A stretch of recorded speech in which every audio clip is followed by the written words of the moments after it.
Hello, friends. Hopefully this works. I'm just gonna make sure that everything's good. Oh, thank God. Because it's not a D&D campaign from us, unless I have some tech issues somewhere. But welcome to episode 16 of the Trails of Silver. I am your humble yet not so humble master of chaos, Mazrix, and I will be the one looking after the shenanigans as they arise. But more from me in the very future. What? Huh? So, some was censored. I don't know what was censored. But I'm going to let my players introduce themselves, tell you if you can find them anywhere and where that is, a little bit about themselves, and then we're going to dive straight in. It's going to be a fun time as we head into episode 16. Oh my god, I had a title and I named it, and now my brain is a sieve in the worst places. Hey, stop. Tofu, aren't you playing another game right now? Why are you redeeming points in my chat?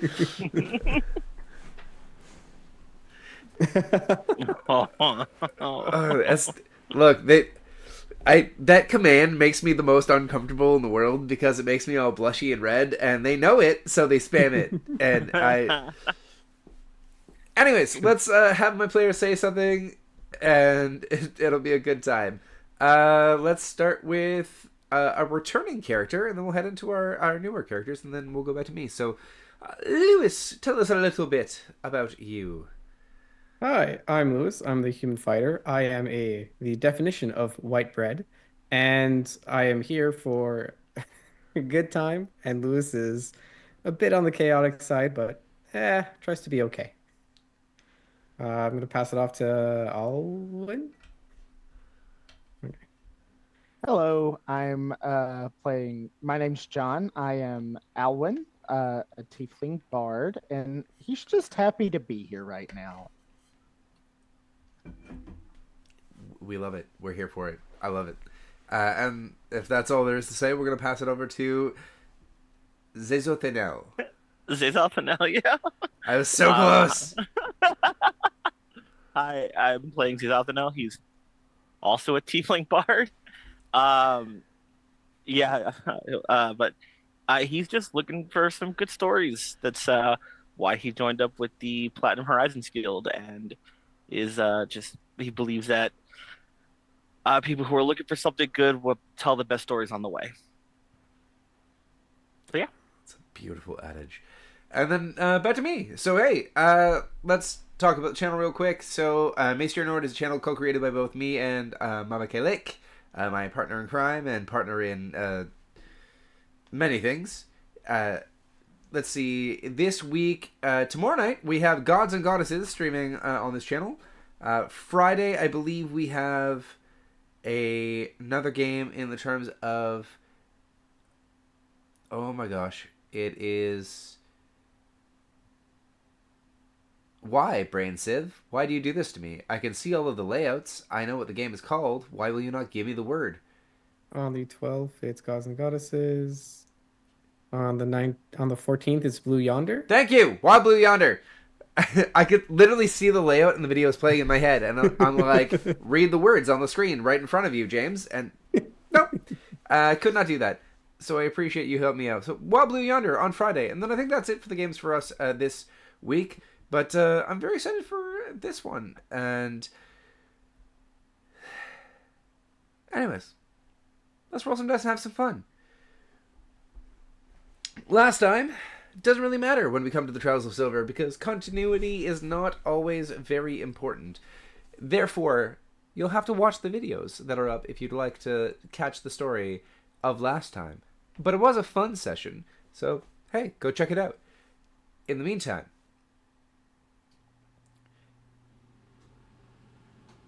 there is a gravity to when somebody takes the time to learn a craft, to perfect it, to bring art or function or purpose into an everyday object.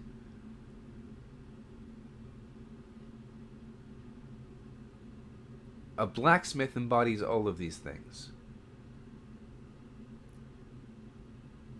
spending a life pushing their body to its limits at the heat of a forge, pushing their mind and their skill and their dexterity to taking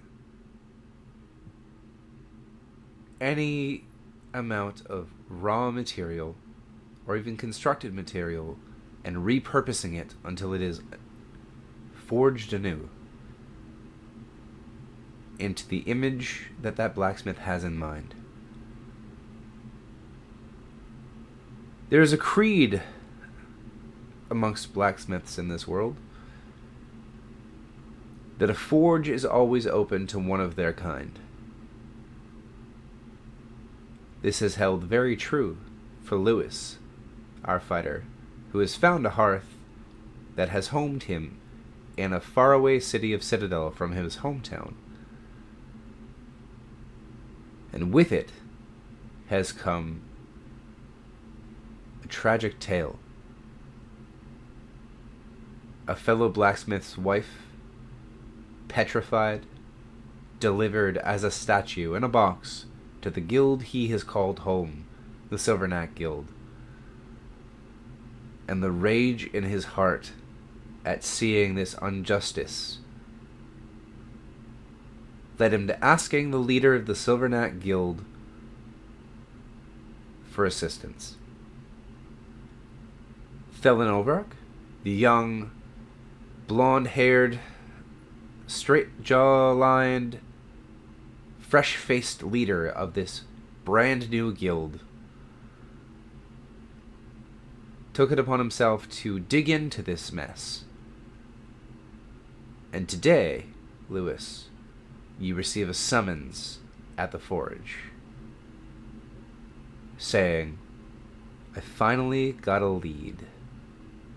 Signed, Thelen.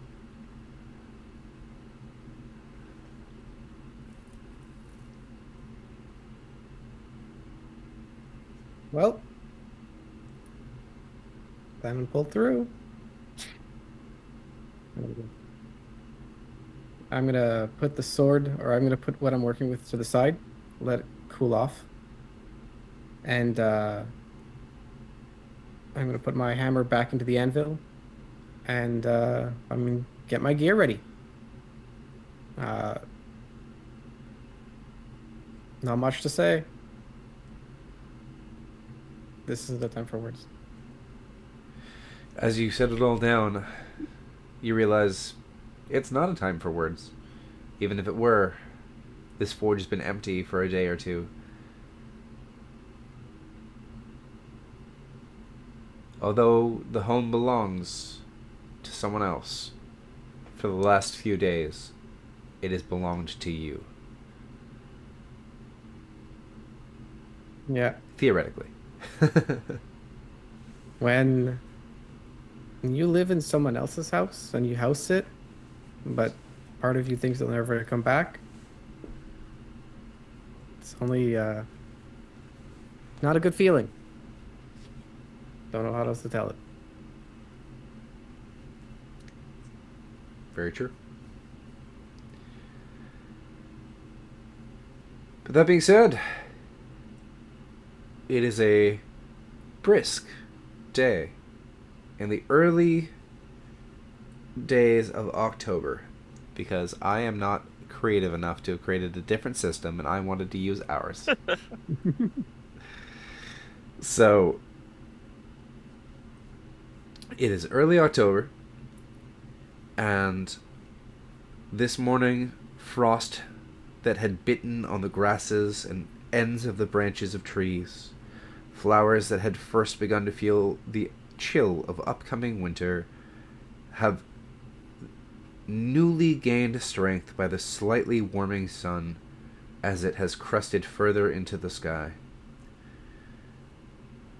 And where might we find Alwyn in the grand city of Citadel?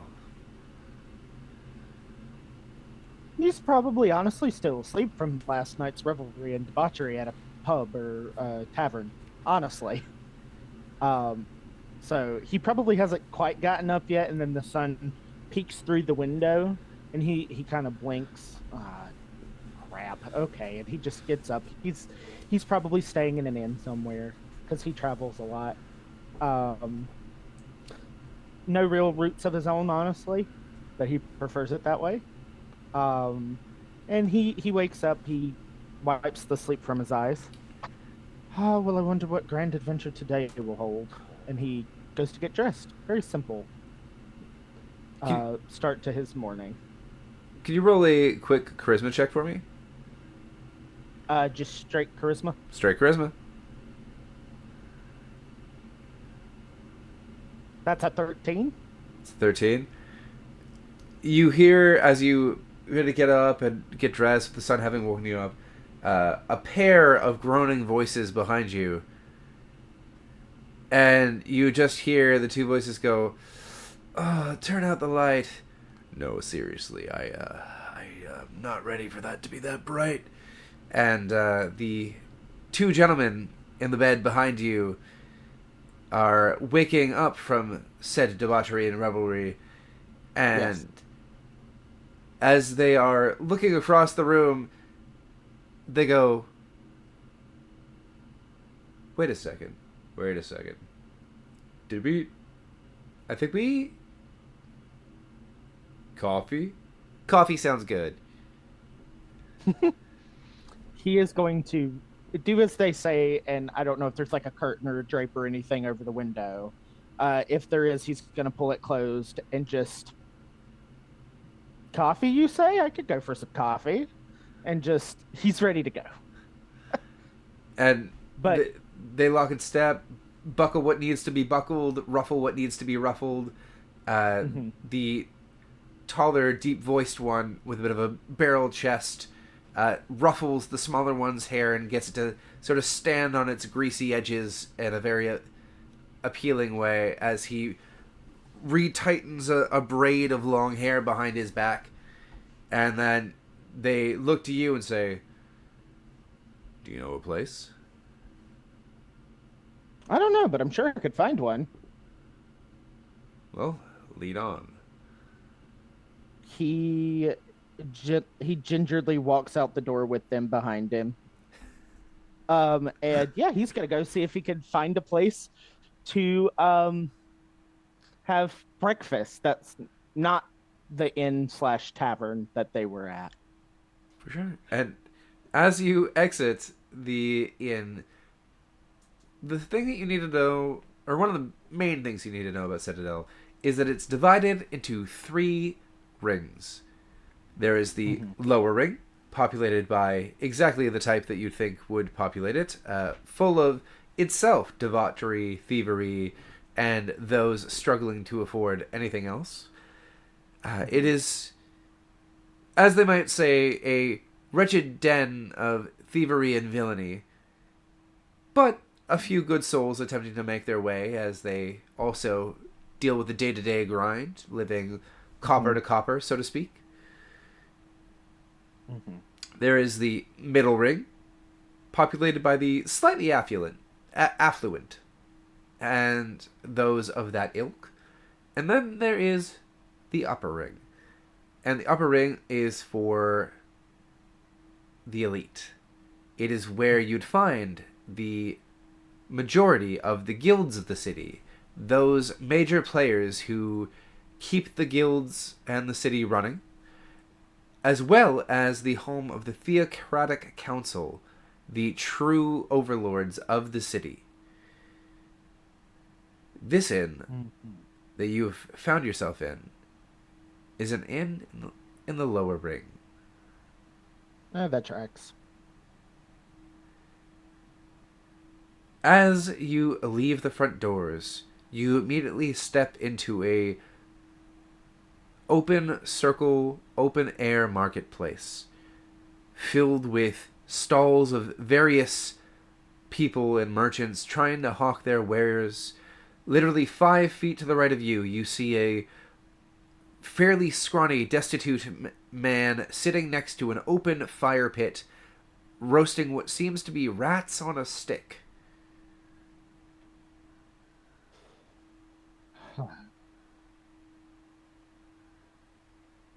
He just hangs his head down and he walks up to the man. Um, Coffee? I don't know about coffee, but I got some pretty good rat on a stick. Good. So Uh, one copper get you two rats. They might even be fully cooked. no, thank you. And he just nods and he is dead set on finding something, if not coffee, equivalent to coffee. Where he's at. Go ahead and roll an investigation check. Investigation. Could have had the rat on a stick. It's not a Trials of Silver episode if we're not talking about rats on sticks. 19. 19. So, this is a very odd place. There are any number of market stalls selling random odds and ends. You see one stall with broken pieces of watches and clocks. Not in the full thing. Nothing you could assemble a clock or watch with, but just like various arms and pieces and gears and cogs. You see a message board halfway across the circle listing various jobs that maybe the guilds of the city have not deigned to accept. Some posted by the guilds themselves. And then you notice, bright, shiny, and clean, a large building just across the circle with a sign above it. And it stands out like a sore thumb. In the center of all of this dirtiness, a beacon of something that is being cared for. And the sign above the door says Silverneck Guild.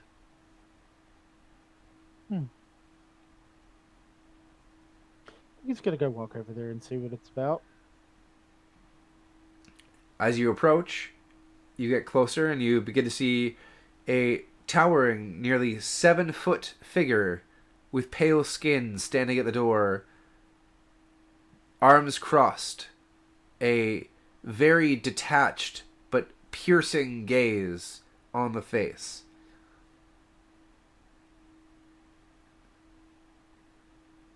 Well, how are you this morning, fine sir?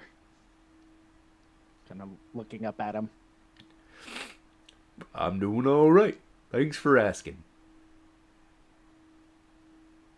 Do you mind if I go inside? Not particularly, but, why? Just would like to see what's going on.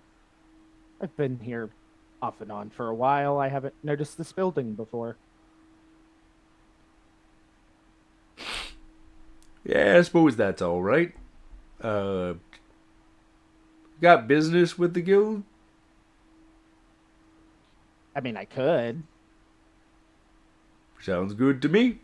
Go on in. Just walks right on in.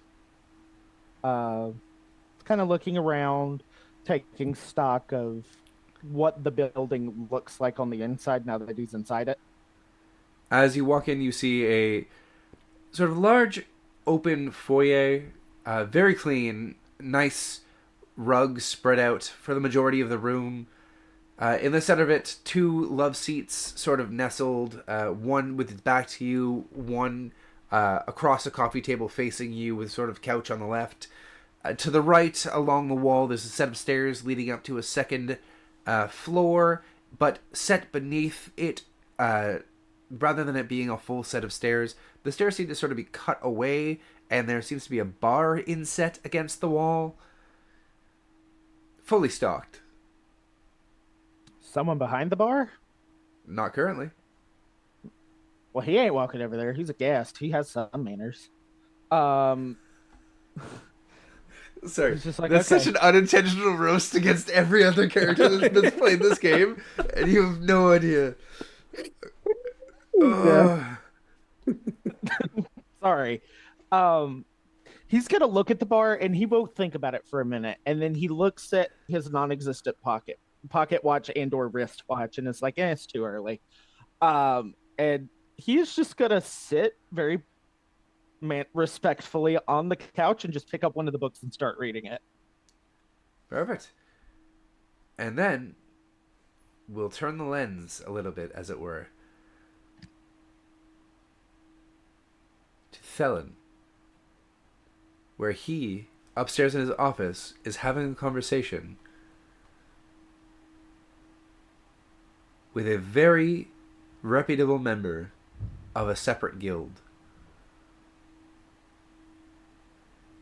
And across from you, Zezo,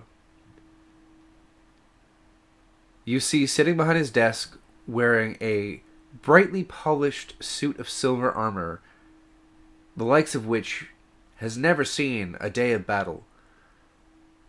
Blonde hair, well kempt, bright eyes, easy smile. And Thelen looks across the desk and he says, "So there's a rumor or a fact you said you've heard of a treasure that has something to do with fixing petrification in those, like how did you even know to come here with that information?" I mean, I know we accept kind of any job that the other guilds don't want to because we're still trying to make our name, but why us? He looks around for a second, doesn't see anybody else, goes, okay. Reaches into his bag and pulls out a book. You see, I've been researching and reading and researching and reading, and look, it's right here. And he gestures and says, kind of like, "May I?" Yeah. And he starts like flipping through, and he goes, "An amulet of depetrification? That's a thing?" That's what it says. And so there's enough. You can decipher the rest of this clear enough. You just need a couple of adventurers to go with you to go get it from this location. He pulls out like another book. Well, that's what my notes say. And it's deciphering notes. How long have you been working on this? Oh God, I've been bored for the last 2 weeks. This took you 2 weeks? I don't do anything else except for go on adventures when I can find something and read these books because they find the next adventure.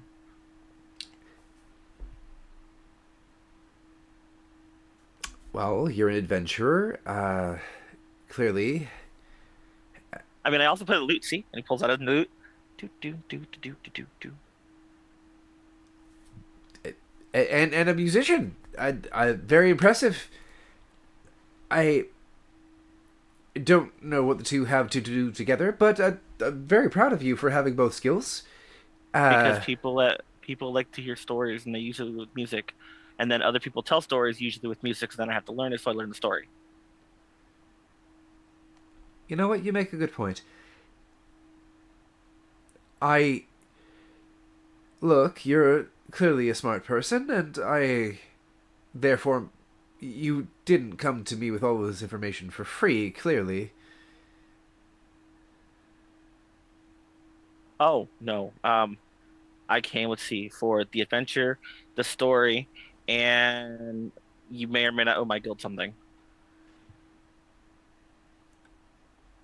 I don't remember being in debt. No. I mean, like, we would help you, and then if you hear something, you might help us, so on and so forth. Oh, the Platinum Horizon Guild is dealing in favors. No, now. Leads. Dealing leads. Information. In leads now. Yes, we'll call it leads. Information. We will leads it at that. Sure.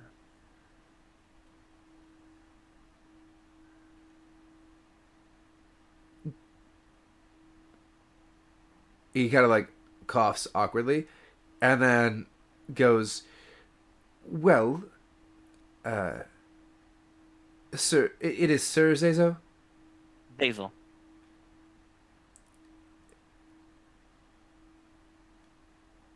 If we're lucky, it is around midday. The members of my guild have an eclectic schedule. They sort of pop in and pop out just to accept whatever jobs I've been able to procure at any given moment. But they do like to raid the bar downstairs frequently. So perhaps we'll be in luck and we'll strike on some of them as we head downstairs. You don't post something on a board. I mean, well, I don't... We're a very small guild. It's, we don't have as many jobs as, say, your guild might have from the city, or even the Onyx Sentinel Guild, or Gilded Scale. Certainly not as much as the Ember Forge Guild. So, we just do the best with what we've got. Okay. Sit downstairs then. After you. Stands up, grabs the books, puts it back in his bag, grabs his loot, and walks out. Do. And as they begin to head down the stairs, Lewis, would you have had many a sidetrack between answering the summons to the Silverknack Guild, or would you have headed pretty much straight there? I don't think time is of the essence. So like getting ready means like either finishing or like eating a proper breakfast, all depending, to like actually eating a good lunch. And like casually making the way down, down to the guild, making sure not to buy the rats on a stick. Want to avoid that. And yeah, because in terms of anything else, like I don't know what to expect yet, other than just like it's just more information right now. It's more information, so like go from northeast, make my way around all the way to like the southern or near the southern gate. Well, as it would so happen, between one late sleeping bard in the middle of a three-way tryst and another adventurous bard seeking aid to discover the next treasure in their path, hopefully increasing not only their own fame, their own profit, but the... Okay, pause. Does notoriety have a negative context? Infamy? No. Infamy. Infamy would be the negative of notoriety, I believe. Yeah, notoriety is like a neutral term to itself, right? Yes. I believe so. Yeah. Perfect. Then the notoriety of the Platinum Horizon Guild. I was like, I don't want it to be a negative. I want it to be like a neutral to positive word. But for some reason, notoriety just sounds negative to me. It's probably just because it has too many syllables. It's like Okay. anything with too many syllables, just inherently, it's like, oh, you're using smart speak on me. How dare you use more than 2 syllables? It's inherently evil. And as luck would have it, you'd strike your path roughly in front of Dave. Hey, Dave. Oh, hey, Lewis. Hey, what's the news around town? Well, somebody sent a whole bunch of flowers by the guild recently. It was a pretty good time. There's been no end of hassle. Bunch of new people dropped by. They were pretty cool. This kind of elf lady. There was she was something. There was Griffin Stella came by recently, although like separately, and that was kind of weird. Because I mean Griffith? yeah, what's his name? Sir Grifted, Straight, Crasper, Babble, Spoop, Buffet, Cup of Wuff. The third. I remember the third part. Okay. Okay. So, we're getting busy. Contracts keep coming in. Yeah. I mean, Hey. we made enough to get by. I mean, that last month with them, accusing Thelen of that crime and stuff and trying to, like, get him arrested and then, like, tripling the rent and stuff, that was not a good time. But we made it. Hey, I'd ask you for a drink, but I think you're on the job. Yeah, I'm doing okay. All right. Well, take care, big guy. Apparently Felon's got a message for me, so I'll see you around. Yep. Won't see you. My man. And I walk in. For those at home that may not know, Dave is blind.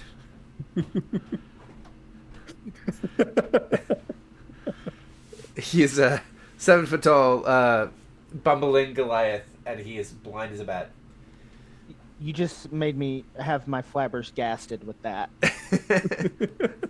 That makes so much more sense, the interaction that was had between him and Alwyn now. Okay. Yeah, he didn't see you, but he could hear you and, like, could sense you, but that's about it.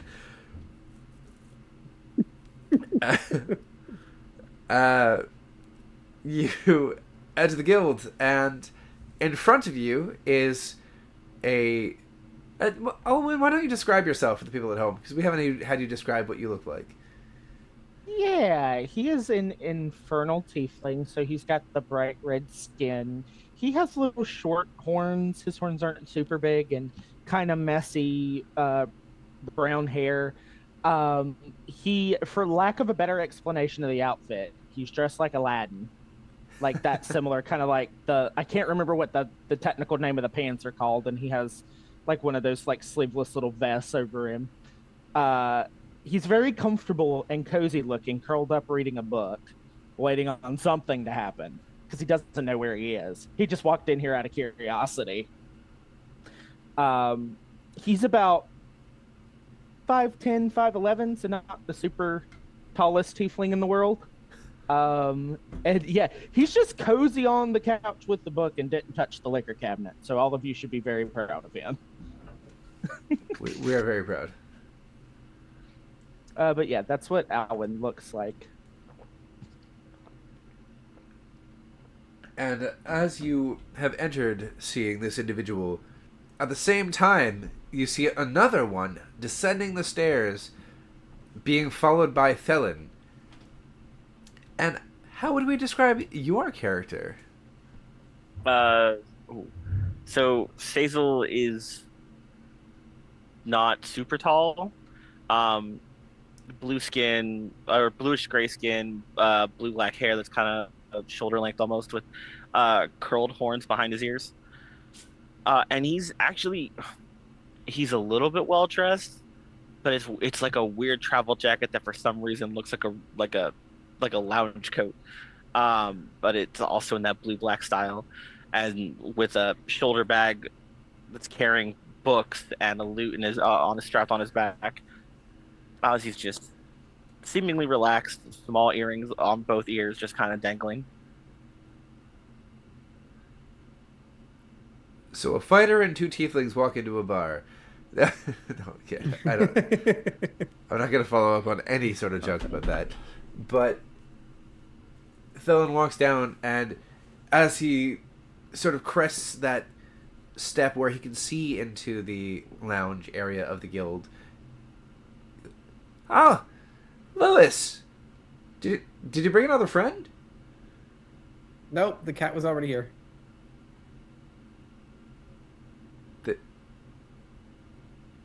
We have a cat now. Dave, are you bringing in strays again? No. You can't prove anything.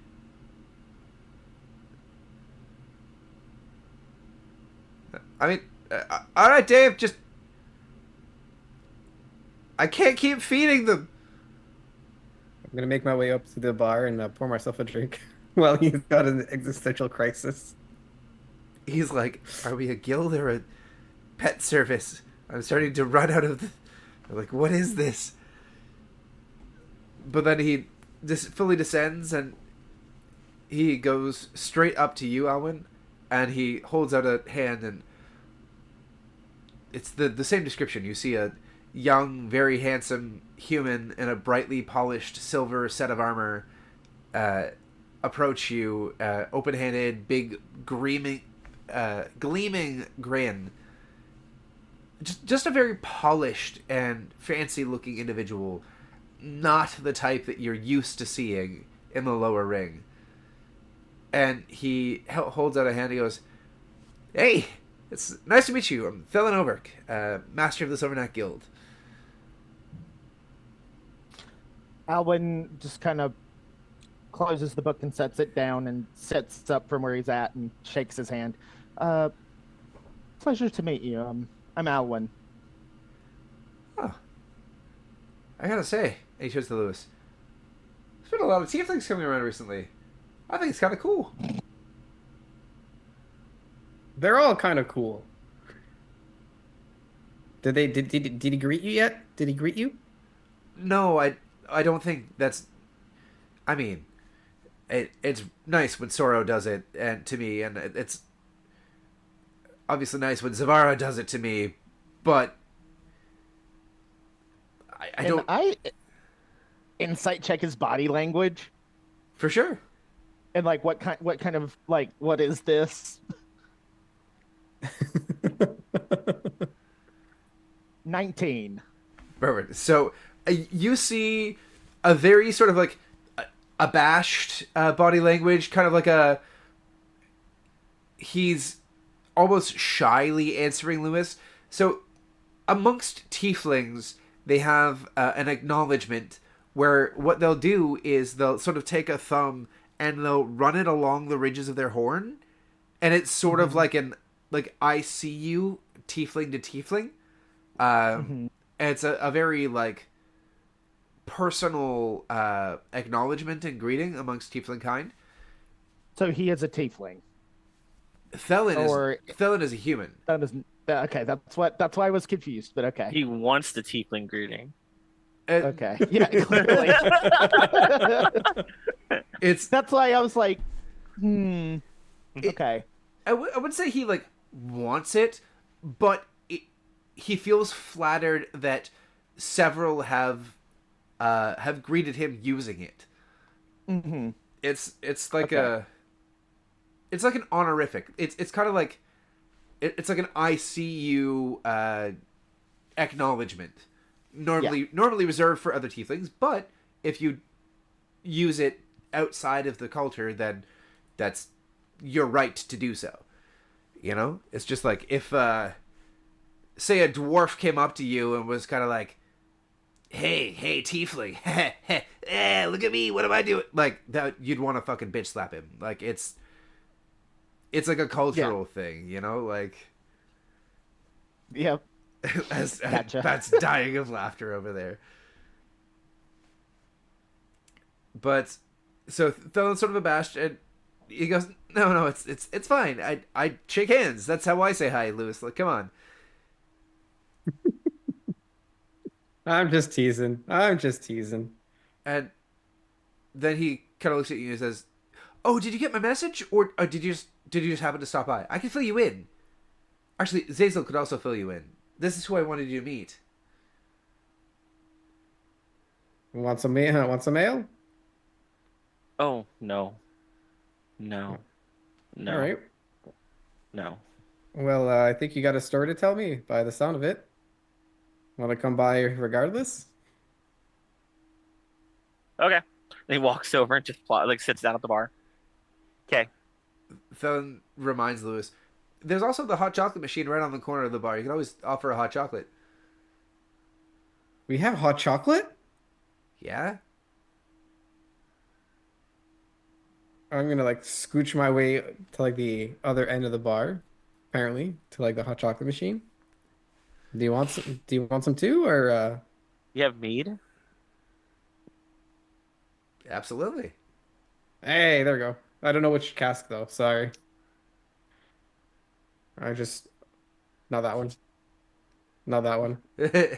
Not that. Oh, Is okay. Lewis just like doing shots of different alcohols, trying to figure out which one's the me? Yes, It's yeah. it's beer. It's not like you just take a little sip. Like Zazel looks at his watch and dude goes, pull like slowly like reaches in the bag and pulls out a pencil, just hands it over. Just write what they are. Why? It's not my bar, and it's more fun this way for guests. Thulin Like, chimes in. Kind of keeps the magic alive. Alwyn kind Hey. of Alwyn kind of pips up. I'd much rather know what I was drinking, so I know how much of it I have to drink. That's probably why you grabbed from the liquor bottles, honestly. Like, they're clearly marked. Fair enough. Fair enough. And he will go and grab like the lowest because it is the middle of the day. He is going to grab one of the liquor bottles, plop down in between Lewis and Zazel, just self-inviting himself over to this party, and pours him a shot, takes the shot, puts the shot glass down, and it's just like looking at the two of them like, okay, what now? Zazel will look over and just stare for half a minute. I don't get Uh, to see very many red ones. Like actually just like scrutinizes the red tiefling next to him. Owen just laughs at his face, like not disrespectfully, but it just like catches him so off guard. do you do you live under I'm not even going to ask that. That might seem as offensive. No, I live in the guild hall up that way, and he points towards like literally just at the right wall towards the guild. Just that way. I'll take your word for it. Yes, I am red. Okay. cool.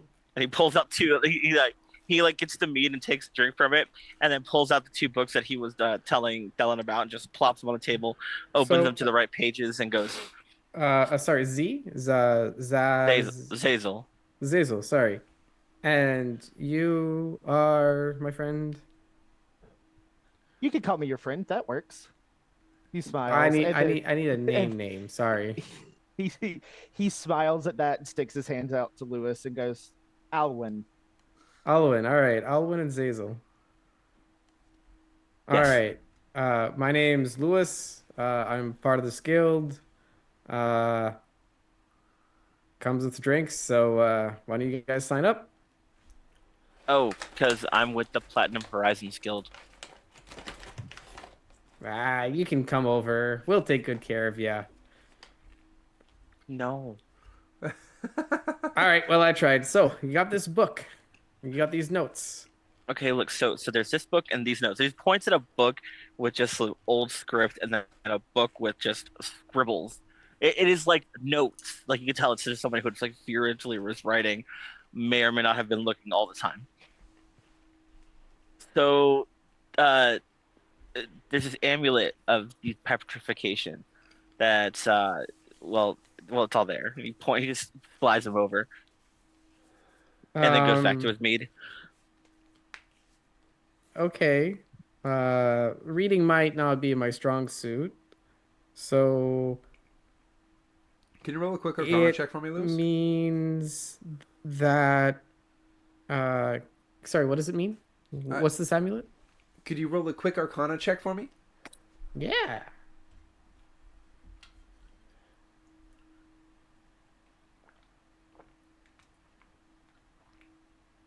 Five. That's a lot. That's a number. It means something. You're sure of it. It means that it's an amulet of deptrification. It's got to deal with stone things. I got a problem with stone things, right? Zazel blinks up at him and goes, "Okay."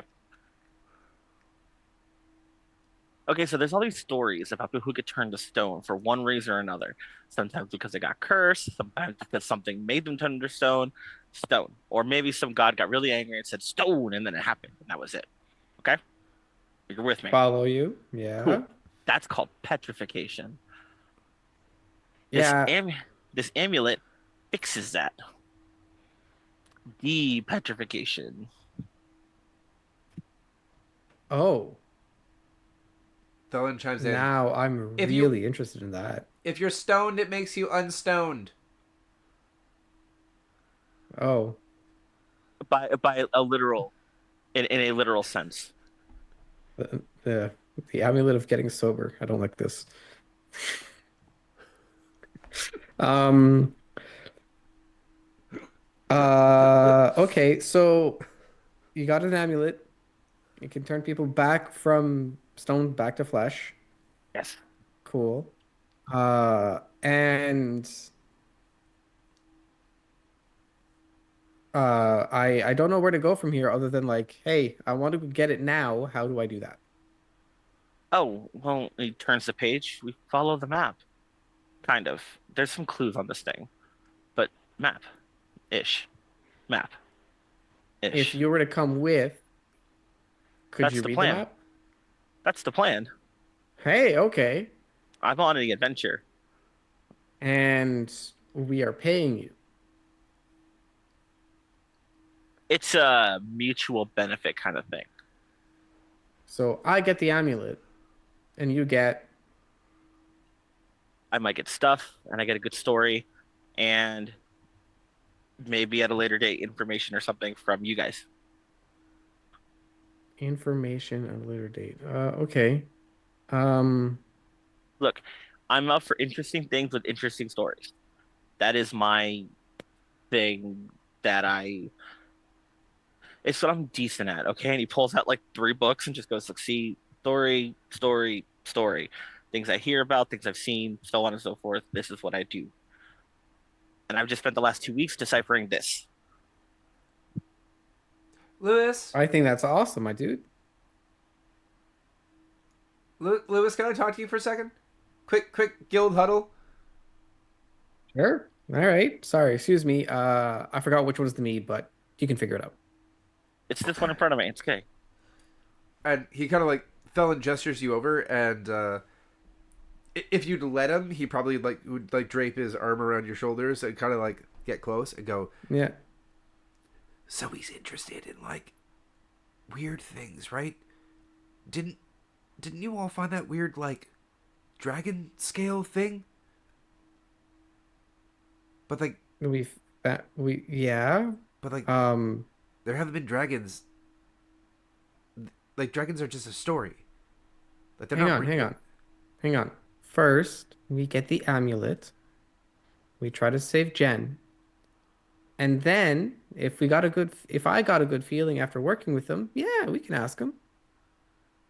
Just I don't know. It's a bargaining chip, right? Like you've got what we think is like a dragon scale when dragons don't really exist. So like that.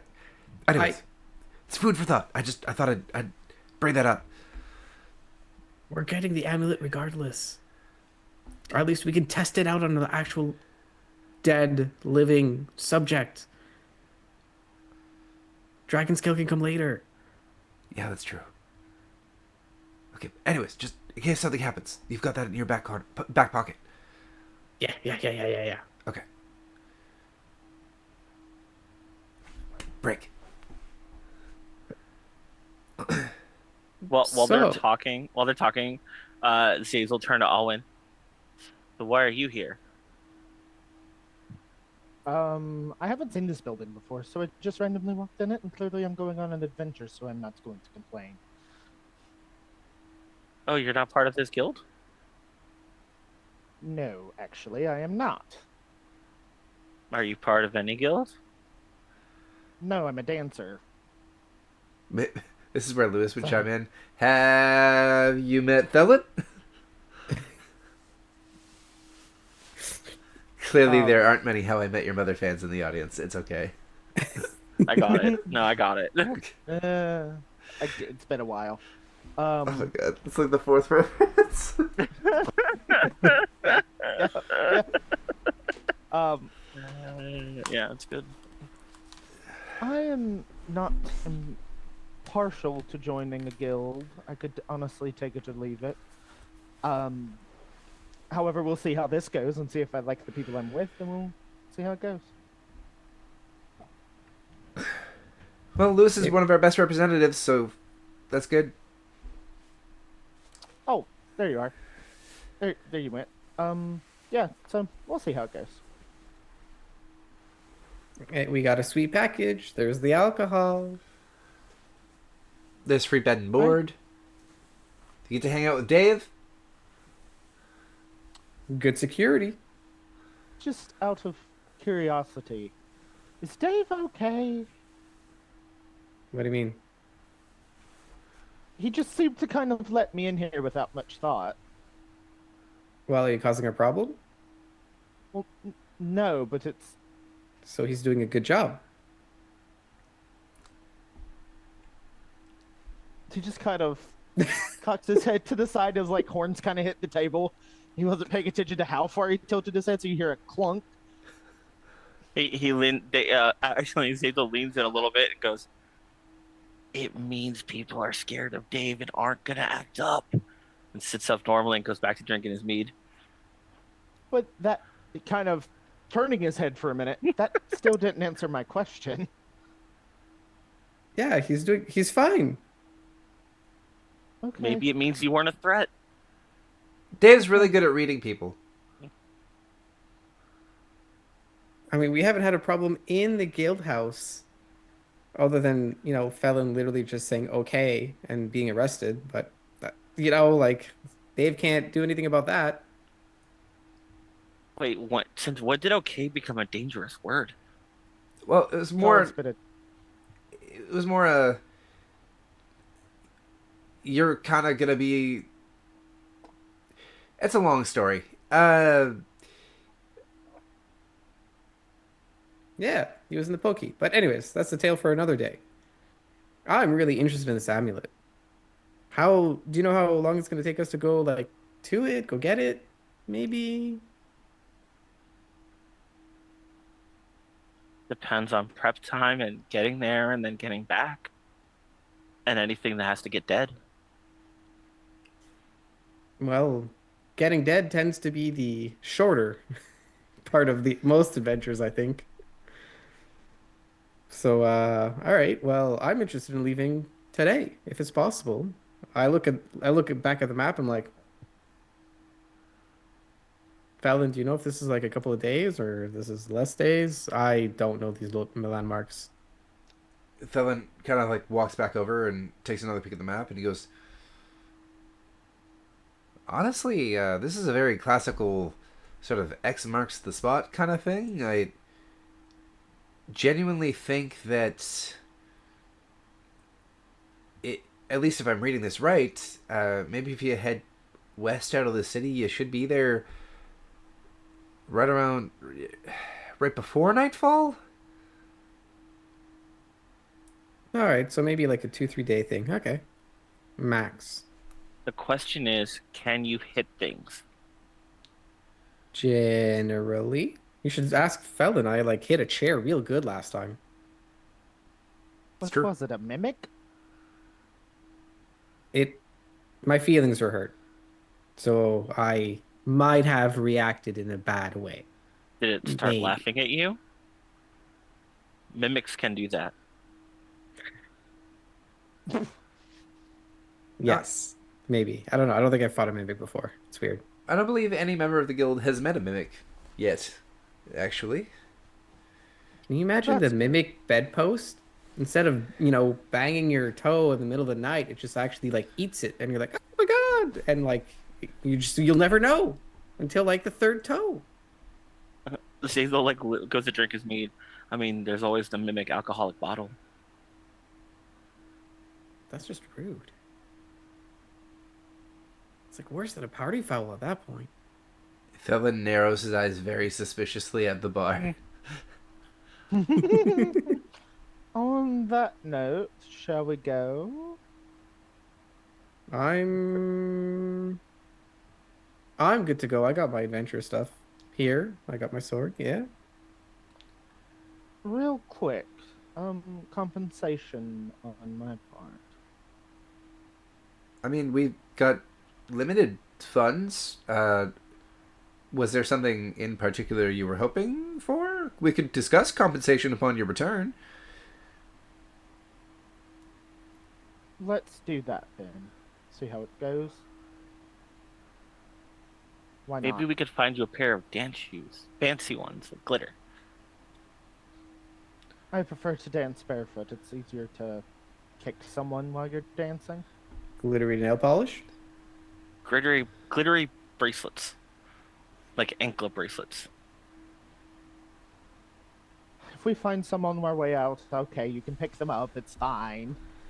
Thought my costume was perfectly fine the way it was, but everyone's a critic. Let's take the legs back. Are you in costume now? No. Then I've never seen your costume. Pause. Apparently, we have a channel redemption that I've never seen before called Pickup Lines. And Oh. apparently, Lewis, you have to drop an in character pickup line to another character in the scene. I don't think it has to be canon. I just, like, what would you say as a pickup line in this particular instance? Uh. All right. All right. Zazel, do you need a dog? Because I can bark. Why would that work? That's a real- Zazel looks at Lewis. So, you want to go on this adventure for a bone? I got bones.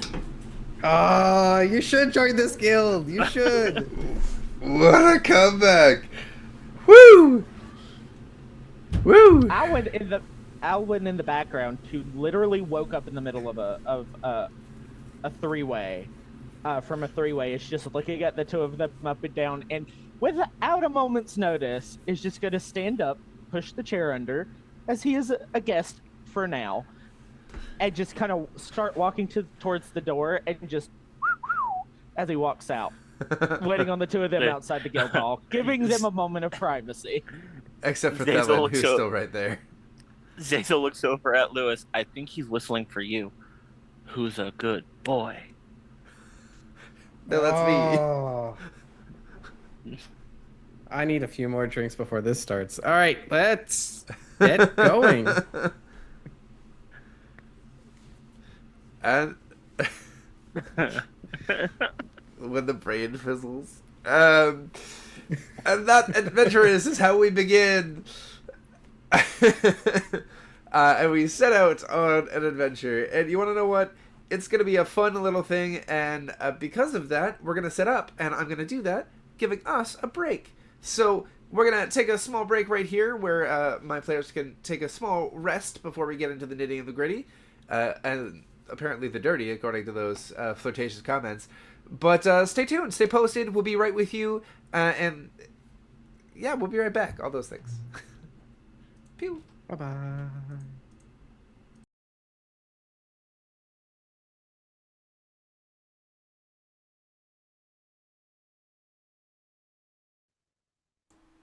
And we're back. And oh, look, the cameras actually are exactly where they were supposed to be. Thank you for being patient. We had a bit of a technical glitch there. Somebody lost internet, but they came back and everything is fine. But thanks for being patient, hanging out with us. Now, we were off on an adventure. Off to find an amulet of depetrification, of which a map had been located and deciphered by Zazel, one of the newest tiefling bards. Along with one of the other newest tiefling bards, Olin. Because we got two at the same time, and it's just, that's what we're about today. And I am going to say, you have safely made your way through the lower city ring and out the western gate without happenstance, instance, or issue. You did notice quite a few things. A few packs of stray dogs fighting over meat that you didn't want to guess the origin from. one very haggardly dressed little girl with a little tin cup in her hand, banging a stick around, seeing if anybody could drop a coin or two into her jar. A few raucous... I'm not giving money to Alice Twist. I'm sorry. And a few couples laughing in the mid-afternoon, running down alleyways filled with giggles. But other than that, rather uneventful. You begin to leave the city, following the road west of the citadel. And in doing so, you come by a lake with scattered copses of woods nearby. What's a cough? Copse, a grove or small cluster of trees. Okay. Groups of clusters of trees. Okay. Yeah, not cops sitting there, with big police signs on their chest, just hanging out by the lake. The Ents are cops now? The world will never be safe again. The trees have, in fact, taken law into their own hands. Branches? Laws into their own branches. And it's around a few hours when suddenly, Zazel, one of the landmarks on your map sticks out. You see a divot in the woods, just in a valley slightly below you, that looks like the shape of a crescent moon. Oh, look, it's Moon Valley. That's what it says here anyway. We're Moon Valley. So we're on the right path as long as we keep going. Not the waning hole?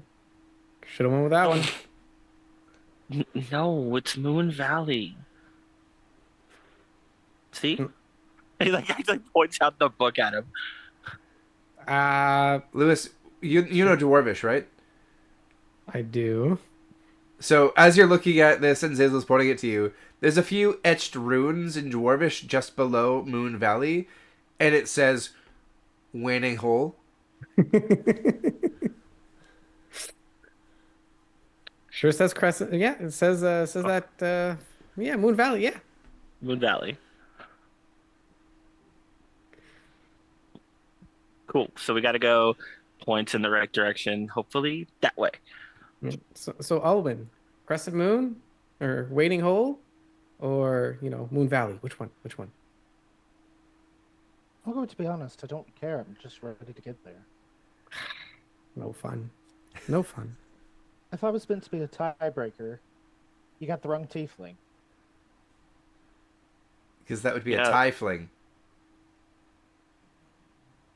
Yep. Mama didn't raise no tiefling. Where's the ban word button? Where's the ban word button? I don't think you can ban words from the DM. Except you can. That's part of the channel. That you can. I don't think Alwyn would be interested too much in Moon Valley. There's no dancing here. Well, there's plenty of dancing to be done under the moonlight. Kind of wiggles his eyebrows. Well, the books didn't say anything about dancing. Alwyn, history check for me? History? Okay.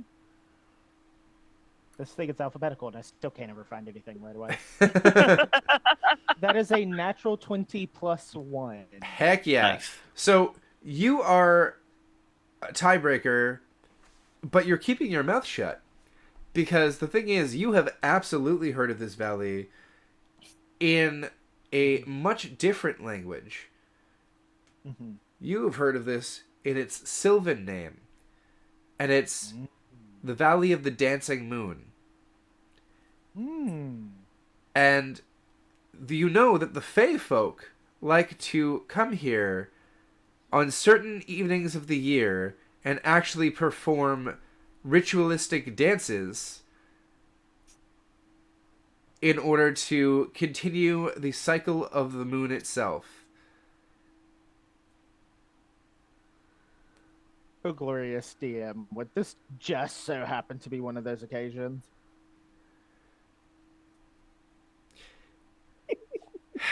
Unfortunately, that is more closely related to what you would call one of the natural year's equinoxes. And it Okay. being October, it is not. Okay. But if you'd like to make a note of that, Sure. you can absolutely come revisit when the natural timeline comes around to those equinoxes. Okie doke. That sounds fun. Yeah. The world's alive in trials of silver. Everything you establish becomes canon. Okay. Yikes. We're building it together. That's the whole point.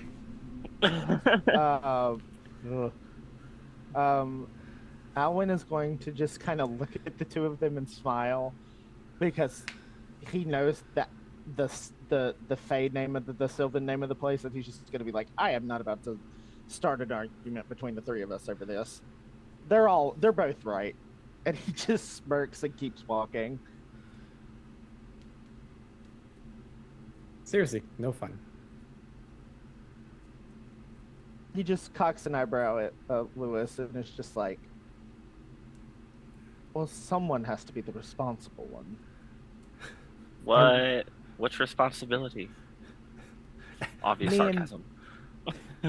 Me in this moment, and I quite hate it. Alan is the only one that woke up on the right side of the bed this morning. Uh-huh. Right, Jason looks up and goes, "Oh, muffin," and then actually pulls out a muffin and hands it to him. For the pocket of muffins. It's one of the rations I have. Instead of a bag of holding, it's a bag of endless muffin. Oh, the muffins. Alan's gonna look at the muffin, look back at Zazel, and just take a bite out of it while he's walking. Enjoy, Thank you. and then goes back to the book. It's a muffin. Oh, he just keeps eating it while they're walking. I'd ask for a Constitution save, but I'm not that evil. That being said, the walk continues, and the friendly banter continues as you venture through until you each need to make a perception check. Ooh. Alright. 13 plus 8. So 21? 16. That's a natural one. So, Owen, as you've begun to, you know it's not the equinox, but you're still kind of like looking around, occasionally like whipping left and right, trying to like see if any of the spirits are like gonna pop out, sensing a kindred dancing spirit, and you're a little bit distracted. But with the other two, what we get, let's see, is a 16 to 21. What we get is a bit of a clamor, a noise, if you will, a rather shrill, "But I said I didn't want to go this way. You got us lost."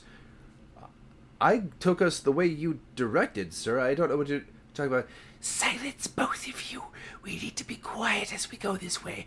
I will not be told to be silent by you. I am the one who is paying you to be here, you shoddy aristocrat." And, like, there's just sort of this conversation happening in the distance. I don't feel like getting in the middle of that. Do you guys? Yes. Huh? What? That's part of the news. That's part of the story. Let's go find out what's on the Part of path. this, part of the story could be ignoring them and then they come back later. I don't know. But what if they might have information we don't have? Like, what if they got to the amulet for us? you would want to know. Okay, how about this? We know the way back. If they're not if they're not traveling on the way back, then obviously they're going somewhere not to the city. Yeah, but if they get to the city and then out and then gone, and then after that, what happens? You might If never. they're on their way to the city, fine, we can talk to them. But if they're not on their way to the city, I don't want to deal with a headache. Don't I'll worry, wait. I have muffins for that. The conversation continues in the meantime, and you just hear that voice, raspy voice, carry out once again. Shh, I said, I can't focus on summoning this thing that has that item you desire if you don't shut up. Again, sir, I am the one who is paying for you to be here to procure this item for me. Sir, honestly, we're attracting a lot of attention. I didn't ask you to tell me how to be loud or not. Cecil, do you need to summon the amulet? Flip, flip, flip. It isn't very clear, so maybe.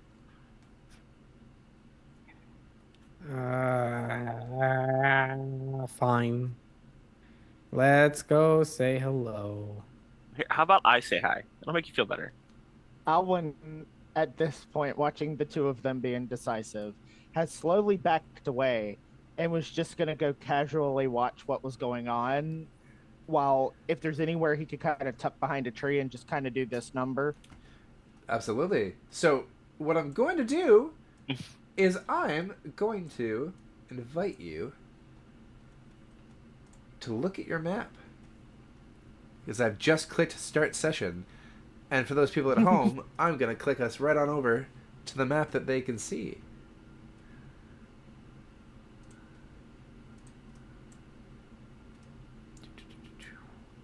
I see myself. Yeah, you're right there. So got yourself your little trees right there, Owen, that you're poking yourself out from around behind.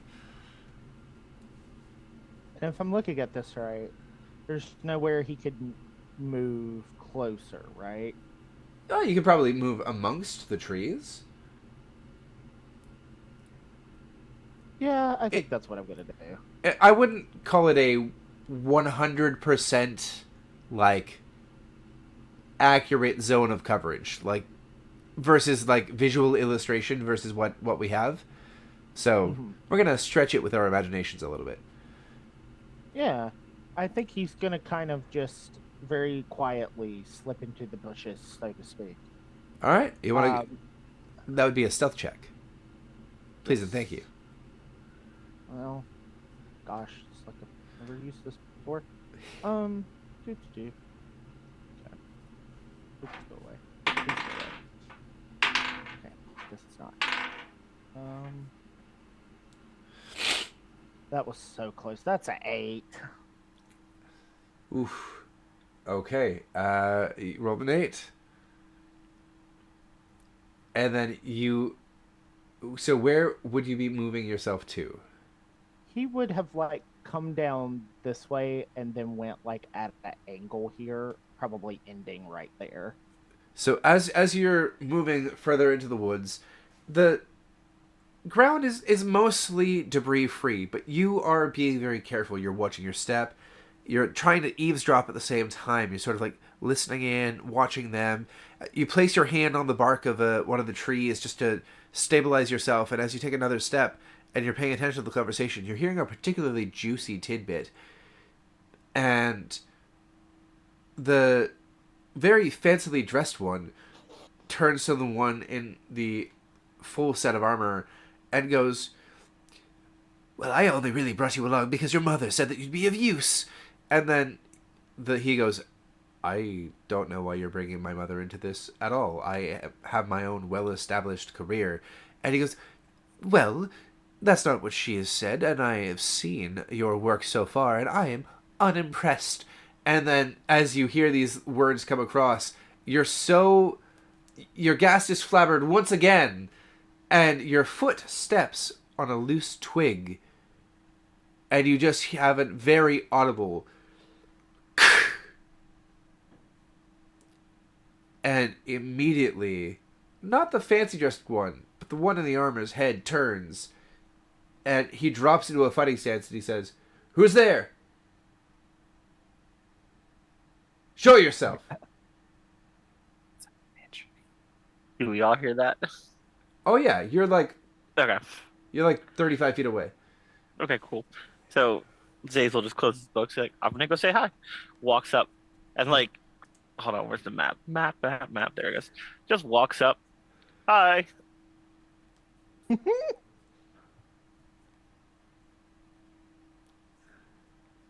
Are you I follow travelers here suit. too? And then they immediately, you see one of them kind of furtively pull their collar up around their head and sort of turn the other way, their backs to you as they're sort of hunched. But the fancy looking one and the one in the armor look at you, and the one in the armor begins to speak, goes, "We do not give out..." "Silence! I can talk for myself. We do not give out our identities to anyone." And you just see the younger one in the armor sort of like roll his eyes and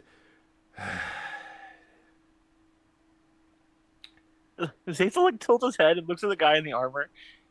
Is that your mean uncle?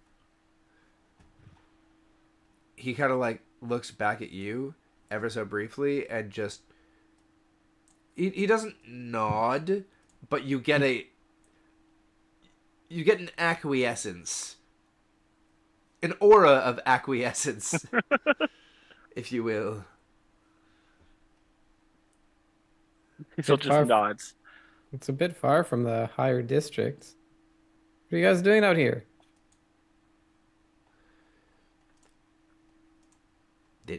They know the districts, do they? They're talking the districts, are they? Shh. Once again, your prattling is absolutely ending my concentration. No, we know not of these districts or these rings or any guilds that you might be speaking of. Uncle, shut up. I am the one who will tell you. You shut up, young one. Could I roll a check to if I can see if I recognize any of them? Because one's a noble and one makes it look like he doesn't want us to see him. Absolutely, you can make it a. Give me an investigation check, because you're. I was gonna pull a bluff check to say, hey, I don't recognize that armor. I know who you are. If that doesn't work out, I got backup. So, you said investigation, right? Yeah, and let's go for that bluff first. You let's give us give me What? the. No, him first. No, you first. Okay. All right. I like that line. I want to have Lewis the Blacksmith dive into it. So that would be a deception check because you said it was a bluff roll, correct? Yeah, there's no more bluff. Oh, okay. All right. Deception? Yeah. I can do this. I cannot do this. Hey, that. Yeah, I recognize that armor. You've been around that flower shop. I see you around town all the time. He kind of looks you up and down and goes, "Flower shop? Really?" Yeah, I totally buy flowers all the time. This uncle, this is Fat's Face McFucksick. God damn. Knew I should have went with a butcher shop. Yeah, he doesn't like you at all. And then he... Go for your roll. I rolled a 14 plus 10, so 24. So you Have expertise. you do recognize the noble. And you recognize them because they have been in and around your guild recently and have been dropping hints. In fact, you may even remember that shortly after their last visit is when you were handed the information about this amulet to decipher from your superior. Oh. Oh, okay. So Huh.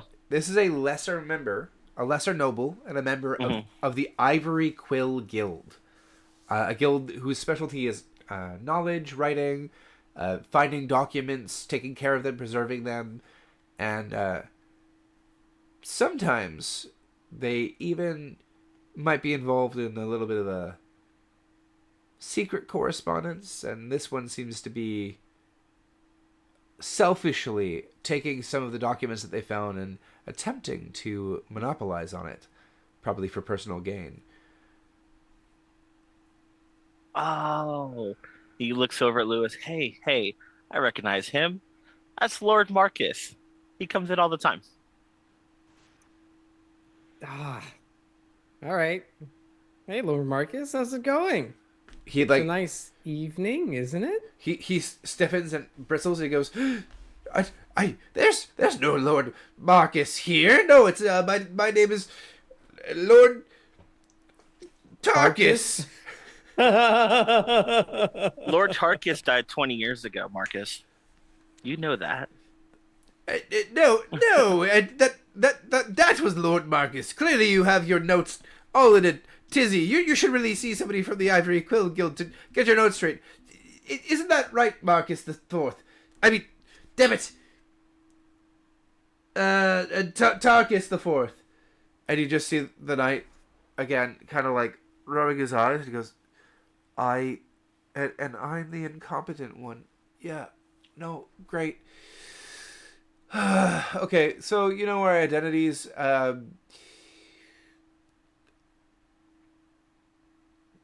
Are we like at an impasse here, or? And he begins to like draw his blade. I don't know, because Uh, I think you. Sorry, I'm worried that you're going to take something that I really, really need. But I don't know yet. Because I don't know anything. Everything that Zazel just knew or figured out about the quill, I know nothing about that. well, all right. So Zazel goes, well, we're at an impasse depending on what he's doing. Points over at the mage. He literally, at this point, the noble's kind of blustering and looking red in the face, and the mage spins around, and you see the red high-rimmed collar fall back and down along the robes, and this bald head filled with ivory and blue tattoos that seem to cascade and script all around his face and down his jawline, with these irises that are actually almost protruding with white light. And he begins to just say, I said, shh, and he really casts a spell on each of you. And as he does so, I'm going to begin initiative. Okay. Let's see. Because he's an impatient, and he's been telling y'all to shut the fuck up. No, no. I rolled a 14 again. Okay. 17 total. 19. Awesome. 21. Huh, we're not bad at that. We've Three had a of good us roll are for not bad. once. Yeah. Also, is Alwyn affected by whatever that spell was, considering they diverted the attention that Alwyn made? Well, see, that would depend, because as I look at this,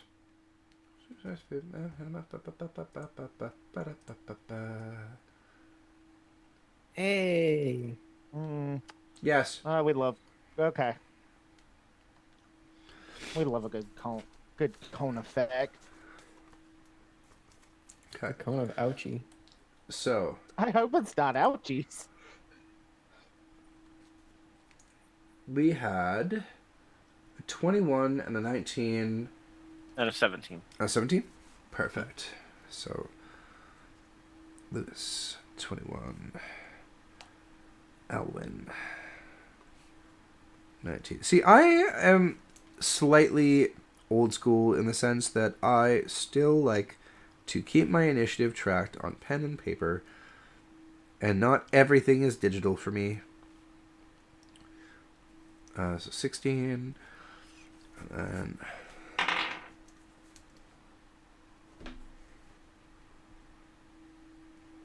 honestly, if I could still use pen and paper for my like character sheets, I would too. But so many people that I play with, even in real life, like to use their sheets, their online sheets. It's great.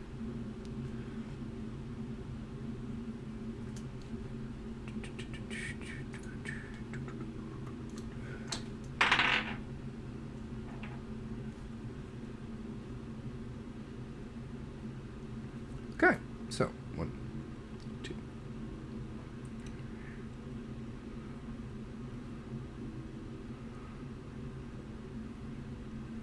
Oh, that's really funny. Sorry, one of the characters, like, the number that I rolled on the dice is also the position that they are in the initiative. Okay, so we have a spell. And you watch as rippling out seems to be a shimmering wave of what looks like his whisper, as if his whisper is causing reality itself to bend and shake until the whisper cascades louder and louder and louder. And you might have recognized this as a spell called Cone of Cold. Except in this case, it's a cone of thunder, as the sound reverberates across you, and you have this crawling feeling of somebody who is whispering right next to your ear, except magnified to tens of thousands, giving you the worst kind of painful heebie-jeebies you've ever felt in your life. And I need each of you to make a Constitution saving throw. Uh-oh. Okay. Oh my god. 17. 8. Oh no. Oh, 19. Okay. Okay, so Lewis, you fail, but you, other two of you pass. So that would be. Gotta get my dice. There's something severely wrong when the two bards pass the Constitution save, Um, and the fighter does not. Right? I have a +6. I have a +2. My Constitution is a +1, or yeah, +1. Oh my god. Okay, so I really wasn't expected to get yelled at. so Lewis, Stop yelling at me. that is 36 points of thunder damage. Am I dead? Jesus, that would have killed me. Are you dead? Close enough. And 18 points of thunder damage to my two standing bards. Oh, that hurts. Ow. Why is this not working? Let me lose my health, please. Jeez. You said 18? 18. Ow. And then- Okay. That's going to bring us into our initiative order. So we are going to hit Lewis as first, and Alwyn, you're on deck, okay? I have a greater healing potion that I'm gonna drink. Perfect. You can spend your action to drink it as an action and take the maximum healing that you can, or drink it as a bonus action and roll. That's a house roll I play with. If I can take 4d4 plus 4, I think I will. Yeah, no, I believe that, like, if you're taking your time, even in a stressful situation, like, you know how to chug a potion, right? Like, you're not, like, splashing it everywhere and taking a risk. If you're sitting there and, like, focusing and spending your whole action, even in combat, chugging a potion, to me, the potion works. But if you just try to, like, quickly throw it back and, like, make a mess of it, or, like, maybe you're distracted and you're drinking it as a bonus action, which is a much faster action, less careful, then you roll and you get what you get. And as my kids would say, you don't get upset. Yeah, okay. So I heal and I'm back up to 33. Perfect. As a bonus action, I'm gonna cast sorry, I'm gonna use Second Wind Yeah, and regain 1d10 plus 5. absolutely. Is there a way to just roll that? I don't think so. All right. 1d10, 3 plus 5, so 8. Perfect. And I'm gonna use my movement to step up. No, it's not what I want to do. It's not what I want to do. And I'm gonna step up to the noble and the knight. Okay.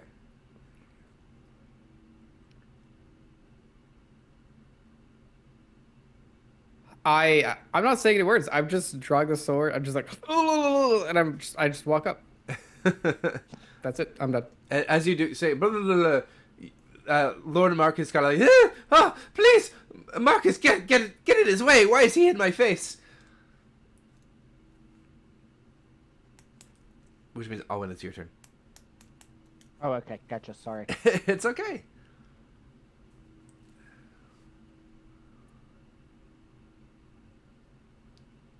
You emerge from the trees. Yep, and we're gonna gack that mage right away. So let's see. I'm just gonna firebolt him. Okay.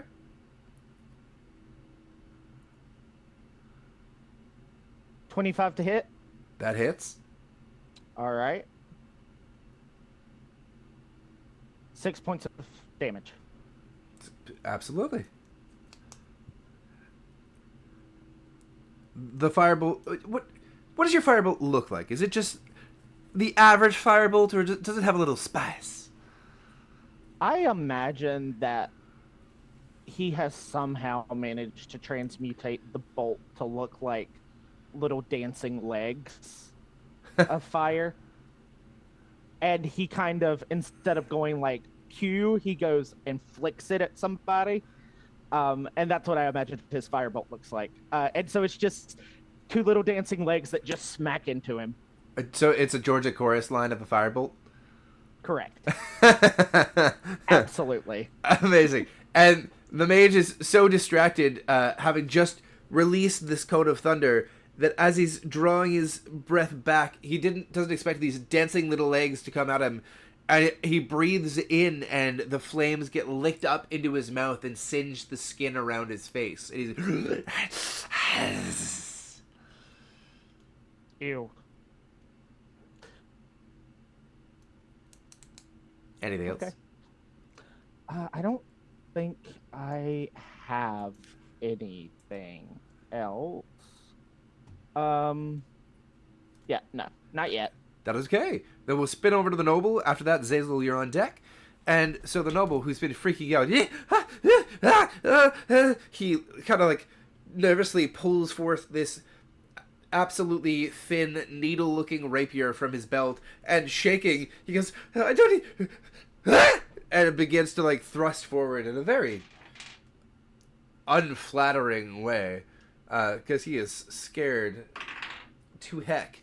But he's going to roll a 14 to hit you, Lewis. Miss. I batted away with my shield. And he goes, and it just... You lift your shield in perfect sync. Your muscles moving automatically. And the rapier just skirts along the outside. And he again begins to hyperventilate. Younger Marcus! The younger Marcus! And Zazel, you're up. Let's see.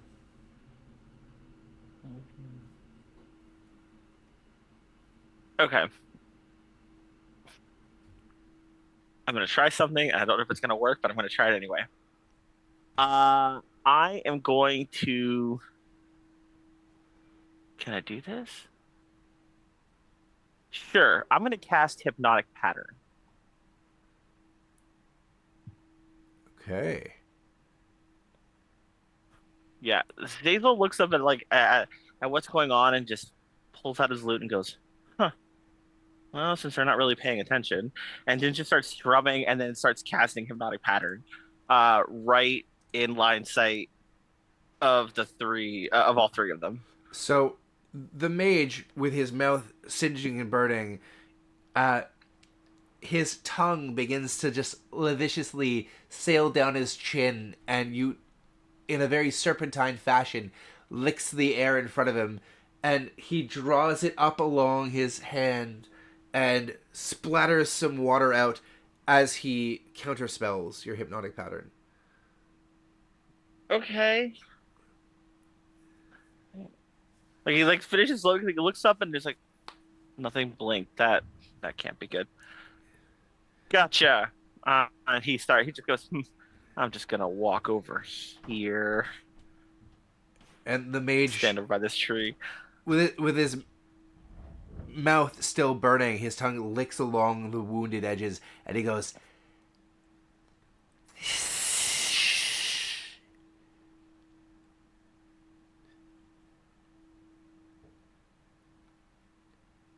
now that being said, it would be his turn, except he acted first. So we're going to skip that turn. He does not get a second action right now. And we're going to go to younger Marcus. And he takes a deep breath. So, I am so sorry. And pulls out from by his waist what looked at first like a long sword, except actually he pulls a great sword out from his waist where he was just carrying it instead of his back. And he full on takes a flat-sided swing at you, trying to follow through and bring it back a second time. And Lewis, that would be a 21 to hit. That hurts. And a 15 to hit. That does not hurt. All right.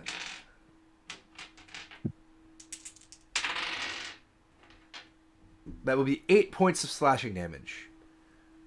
Okay. And that brings us back around to the top of the initiative to Lewis. Alwyn, again, you're on deck. I'm gonna go after the noble. Mm-hmm. I'm going to use my normal ability. That's not action surge. That's just an extra attack. So I'm going to go ahead and attack him twice. And I think that's all I can do. Yep, I'm going to attack him twice with the scimitar. Perfect. The Frostblade Scimitar, may I add. Yeah, so actions, scimitar. We go hit. First one is a 14, and then the second one is an 8. So, believe it or not, underneath the fancy clothes, as you cut away, you realize that this noble is wearing a very fancily made breastplate, one of which the design seems to actually hold the sigil of the ivory quill across his rather burgeoning stomach, and he's just hyperventilating as he goes, "Oh, whew, I knew that investment was worth something. Marcus, why didn't you hit harder?" Yeah, that's all I could do. Okay, Alwyn. From where Alwyn is at, can he heat metal the knight's sword? I feel like heat metal is a range. It's like 60 feet, but I don't know how you're ruling diagonals. I know some people have like special rules with that. Oh no, to be this diagonal square is still 5 feet from you, so the knight would be 10 feet from you. Okay, cool. Okay, actually, it's not going to matter because I'm going to go 5, 10, 15, so he's out of the way of the mage to some degree. And then he's going to heat metal. Heck yeah. That's a con save for the knight? Con save 15. Yeah. The knight fails, so he drops his sword. But he Okay, takes. and then I believe Or sorry, it says any. Go ahead. no, sorry, I assumed. I just realized that you were picking his sword. What were you heating the metal of? If there's any metal on the hilt. Oh, there's the hilt. He's also wearing metal armor.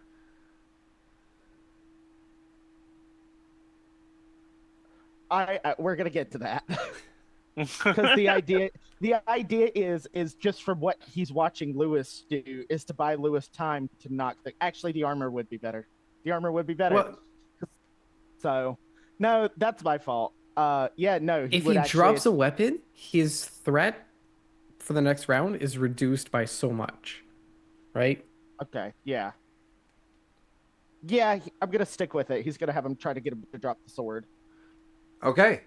So as it heats up and he's holding it, he is going to take some damage. So go ahead and roll that damage. Tell me how much he takes. Okay. 7 points of damage. 7 points of fire damage. Perfect. So his hands are starting to blister and peel, and he just goes, "Fuck!" and he drops the blade on the ground as he like pulls his hands up to his armor. It's just, "Ow!"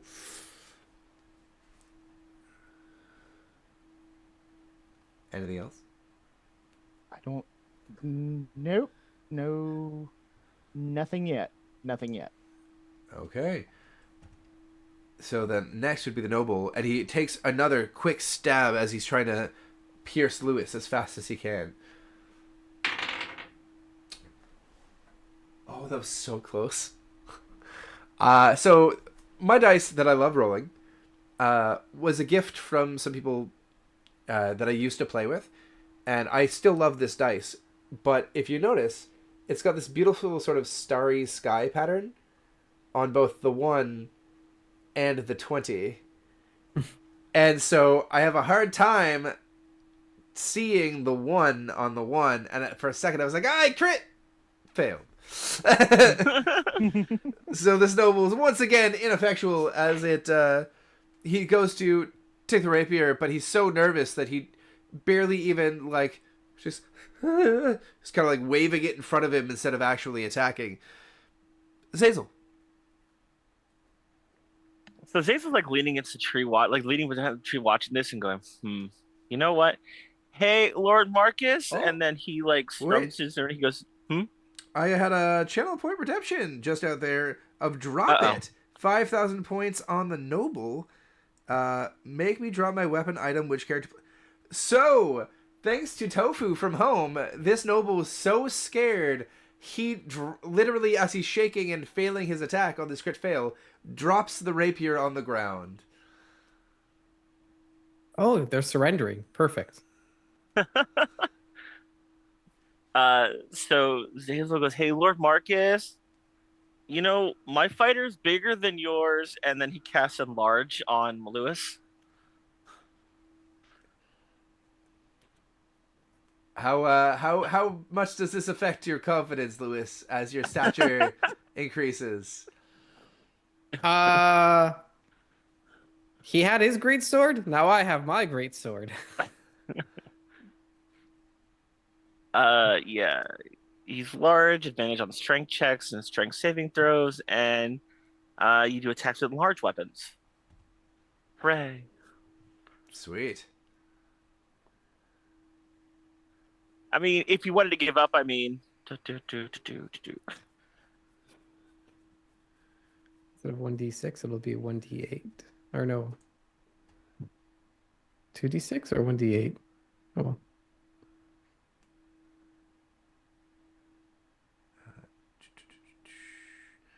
With this, I can attack the mage. And on that note, it's actually the mage's turn. So the mage vanishes and reappears over here.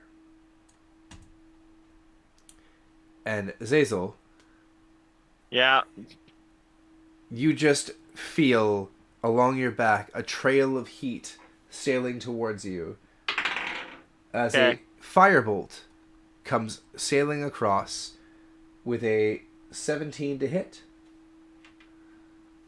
Uh, 17 will hit. Okay. So that's need D10 total. Okay. That is 15 points of fire damage. I have resistance because I'm a tiefling. Oh, perfect. So then that would be 7. Oh, wait. There's more points spent. Dishonor on your cow. Is that the one that gives me disadvantage? Hang on.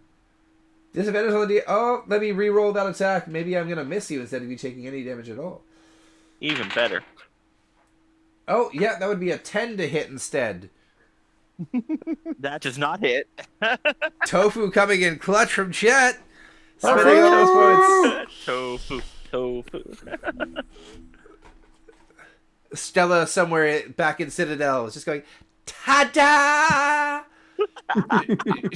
she doesn't even know why. She's just like, I feel inclined to do this right now at this moment for no particular reason. Amazing. So like the fireball like a half like goes by and just you missed. Stella also takes a bow to an empty room. She's just there. She's like, so happy to be here. So that's the end of the mage's turn. Very luckily so. Bringing us back to the knight, who is going to spend his action, I believe, picking up his weapon. Isn't it still heated? Oh, it is still heated. Trying to pick up his weapon and going, ow. So It's No, a good choice, man. So he's not going to pick up his weapon. What he's going to do is he's going to pull out his crossbow as he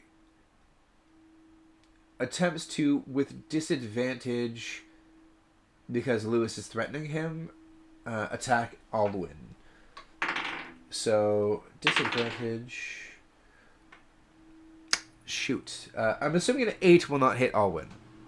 No. Okay. Oh, and yeah, if it's a disadvantage, I rolled another nat 1 on his second strike there. So the knight's still frustrated and his hand's hurting. He's attempting to maneuver this crossbow in his best way to attack, but he can't quite get it to work properly as it launches these bolts left and right of you. And that's going to be the end of his turn, bringing us back all the way to Lewis. I'm gonna take a swing at the knight instead this time. And I don't know if I should have pluses on that. Either way, I think at max I might have get another +2. Let me look at... And I rolled a 10. Because in large, do I get advantage on rolls or just like a straight +2? I thought it was an extra d4. Let me enlarge reduce 5e.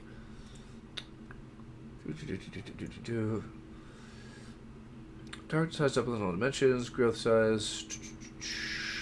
Advantage on targets. Weapons also grow to match the new size. Only with our large starts. Oh no, there's no extra to hit. It just deals an extra 1d4 if it does hit. And there's no advantage on attack rolls or anything else? Nope. Yeah, hold on. What? Hold on. Strength checks now and strength saving throws. Okay. But I don't think it's an extra 1d4. I think it's an enlarged weapon. Yeah, I do more damage. He said I get a 1d4 of... Yeah, the weapon gets enlarged, and the mechanical result of that is it deals an extra d4 to whatever it would have been dealing. Okay. Oh, am I reading that wrong? Huh. Okay. All right, Don't and mind then so I'm going to attack the second time. Yep. And that's an 11. That also misses. You're still getting used to your new enlarged form, and much like an awkward teenager, you're like trying to use muscles that you're like not used to using and kind of flailing around a little bit. But you'll figure it out. I got overconfidence with my strength, and I'm like, no, I'm bigger. I can just hit it. And I'm like, ugh. I need technique, right technique. Exactly. Like, been made big, but I can't just smash. Must still fight. Owen, we're back over to you. Okay.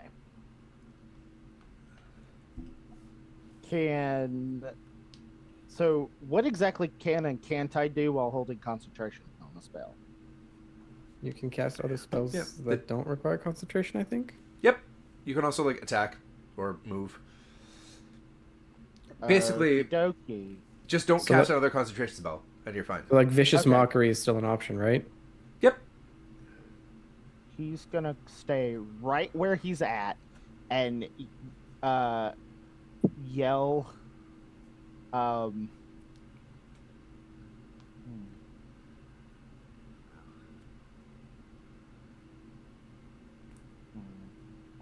yeah, I like that idea. He's gonna yell at the knight.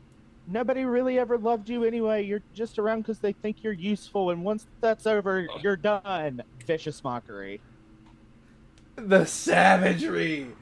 Oh my Woo! god. I felt that one personally. So did I, and I said it. That's fair. So, what's your cons? What's the save? Wisdom 15. Wisdom Save 15. He definitely fails that. Okay, so that's 2d4, 2d6, and then new. Yeah, after 5th level, it's 2d6. Yep. Dang. All right. Yep. And that's only 4 points of damage. Hey, 4 points is nothing to. You're the first one wag a to do tongue at. damage, I think. Oh no, sorry. Zazel was. Yes, yeah, the knight's been hurt for sure. But so far the mage has been chipped and the knight has been chipped, but the noble is still luckily unscathed, I suppose, in this instance. And now that Alwyn is done, we are going to skip over to the noble, and the noble will fumble with himself and reach down to pick up his rapier, but then he's also going to do something possibly stupid and try to run away. Now I'm gonna attack of opportunity him. Absolutely. Hey, Raiders! Hey! Oh! Hello. I rolled a 12. You're still getting used to those enlarged muscles. We're trying to figure it out.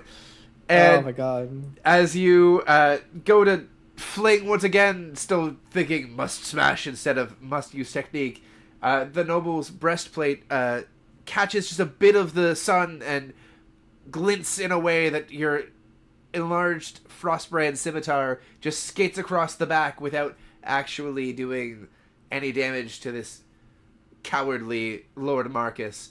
And he just goes, I don't know why you're so big and yet still so ineffectual. Marcus, please, younger Marcus, do something with that monstrosity. I have feelings, you know? Rah! Which, Zazel, we're up to you. Zazel glances, like, sees the noble running, but can't do anything because the mage's in the way. All right, you stopped my other spell, and you shot fire at me. I'm not happy.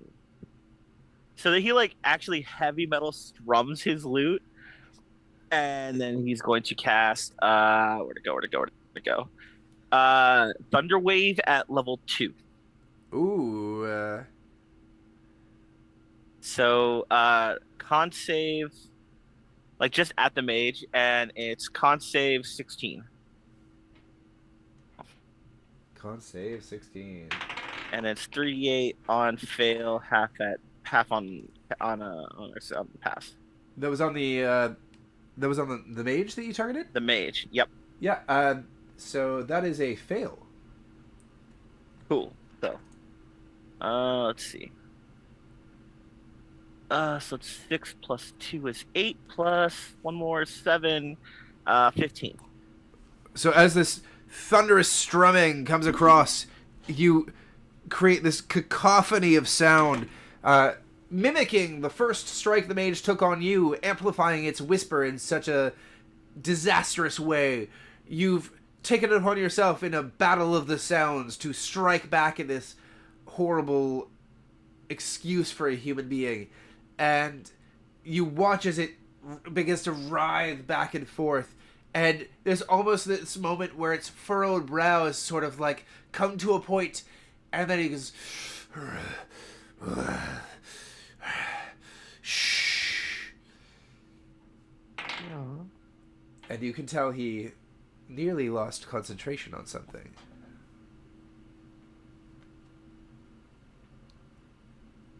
That being said, is that the end of your turn? Yeah, no, I got nothing else. Yes. Perfect. Because the mage takes its turn, and it goes, despite all of your ceaseless bickering in this fight, finally it shall be free. And you see a wave of magic begin to cascade from the earth up around his body, just rotating as scraps of soil and grass and the living sinew of the earth itself begins to wreathe around his body until it coalesces into an orb just above his head, almost like an egg, and the egg cracks. And you watch as a new being forms in the midst of you. A being formed of the earth's essence itself, writhing and whipping in a near gaseous state, but with two horribly yellow glowing eyes and a mouth that seems to almost whirl like a tornado of earth and sand, as a dust elemental forms right in front of you. I'm just going to roll for its own initiative.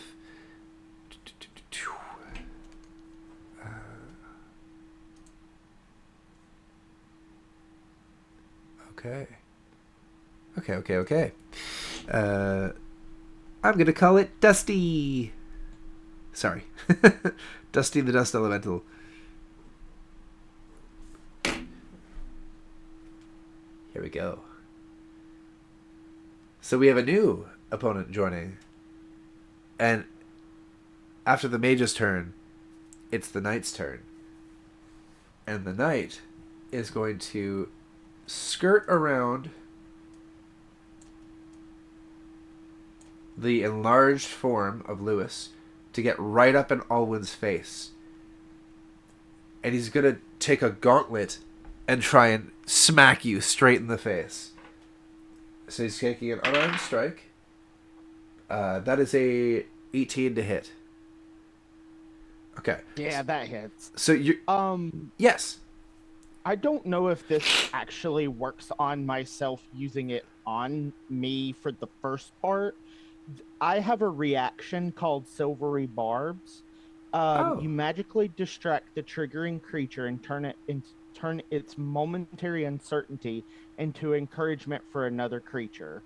It's an instantaneous buff effect. The triggering creature must re-roll the d20 and use the lower roll. Yeah, so basically, you could give the knight disadvantage as it was trying to punch you. Yeah.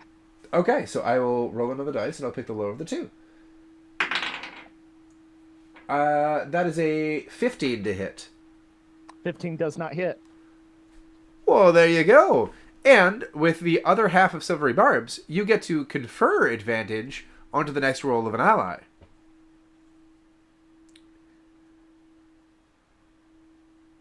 With Lewis being enlarged, he could still kick the knight, right, if he wanted to? Oh, yeah. Is that how that works, where he's at? Okay, yeah. Lewis gets it. So he just sees... Lewis basically, like, he's larger, so he fits that space now. Okay, gotcha. Okie doke. Yeah, Lewis just, if he's looking, would just see Alwyn kind of curl his fingers and flick something at him. And it sort of emanates in this, like, fiery hellfire. And it feels warm and fuzzy. Like, I'm going to do good kind of vibes. It's a flame reminiscent of the bonfires you had as a child roasting marshmallows with your father. Exactly.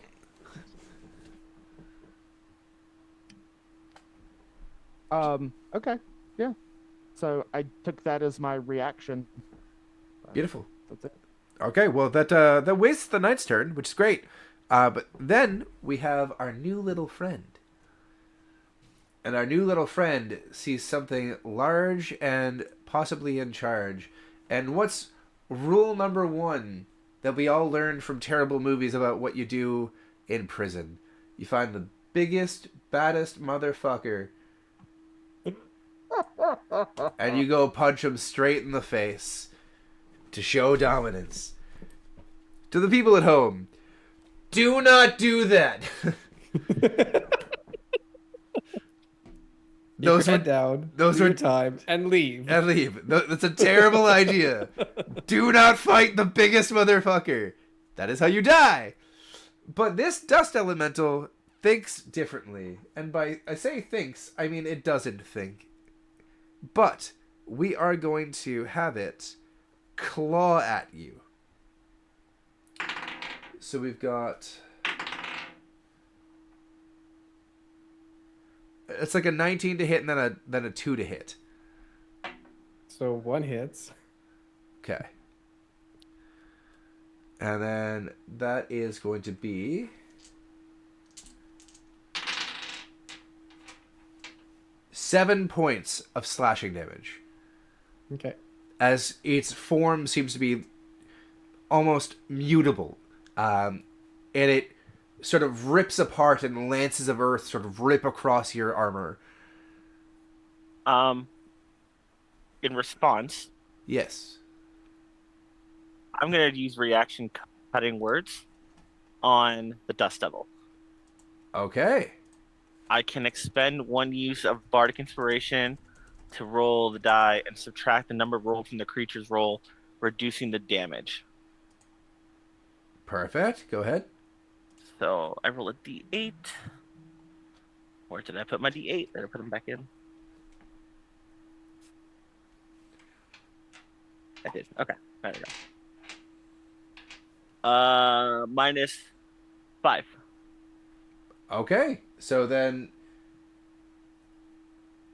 I rolled an 8, right? So you'd be taking 3 instead. I just did a heal 5. But there you go. That works out. And you want to know what, Lewis? It's back up to your turn at the top of initiative, which brings us right back around over to Alwyn as on deck. I look at Marcus the Third and I say, I don't have time for toys right now, and I'm gonna attack him twice, action surge, attack him twice again, and yeah. Let's go. Get him. Hang on. My first attack has advantage. Yep. Oh yes. There you go. Okay. Is that a nat 20? Yeah. Heck So, yeah. all right. First attack is nat 20. Second attack is a 20. Third attack is a 13. And fourth attack is a 16. All right. So 3 attacks hit. Okay. So first attack is a 6. Because it's a crit, improve critical. When you attack rolls with an unarmed strike, you can score critical hit. Nope. With a weapon or an unarmed strike, you can score. Nope, that doesn't matter.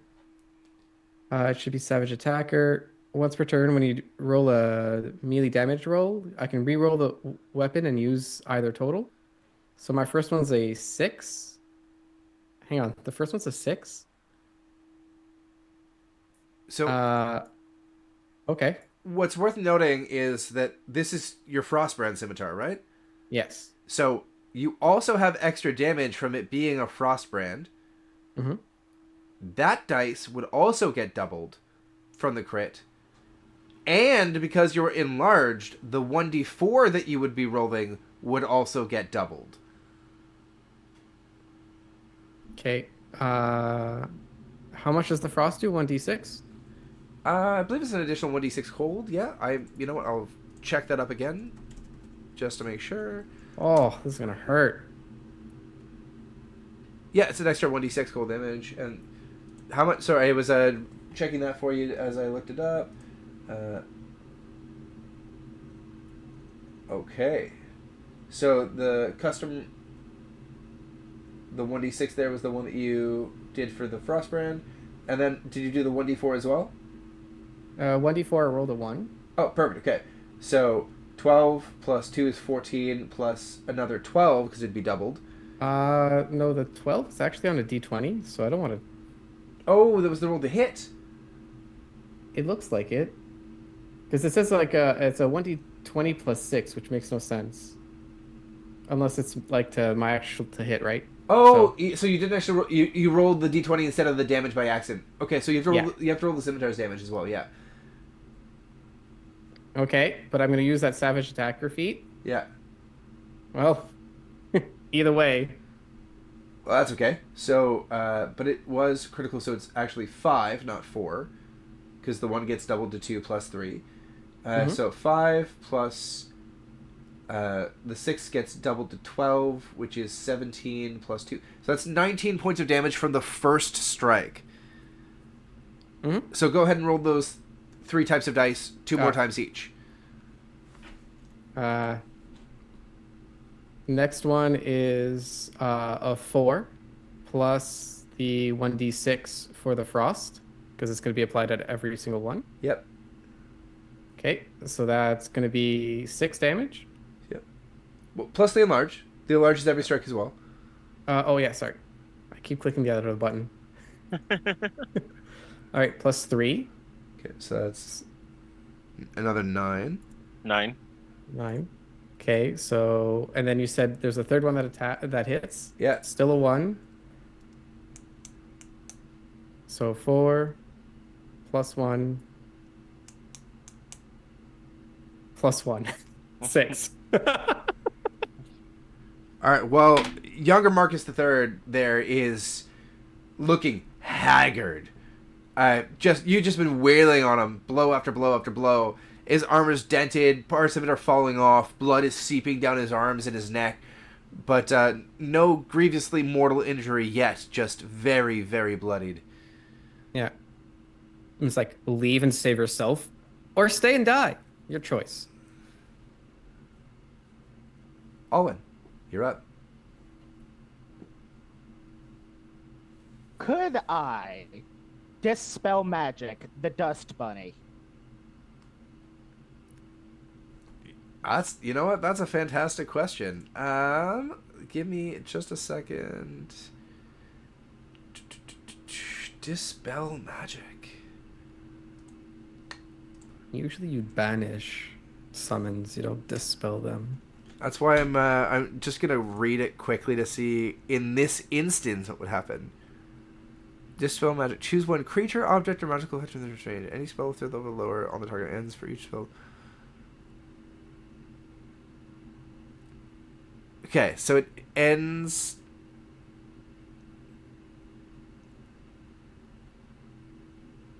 It ends an effect on the target. It does not. Okay. So dispel magic would not work. Although I do appreciate your creativity. Yeah. You know what? If you would like to do that, in this instance, I will let you try. But the DC will be higher than average. I will set a higher DC for you to try and actually roll with an Arcana check to dispel it. It's not worth wasting my turn on if it doesn't work that way, to be honest. No, that's perfect. I just, like, you came up with the idea. I'm willing to let you try, Yeah. even though it's not how the spell works. Nope. I will save that one of 2 3rd level spell slots. So, you know what?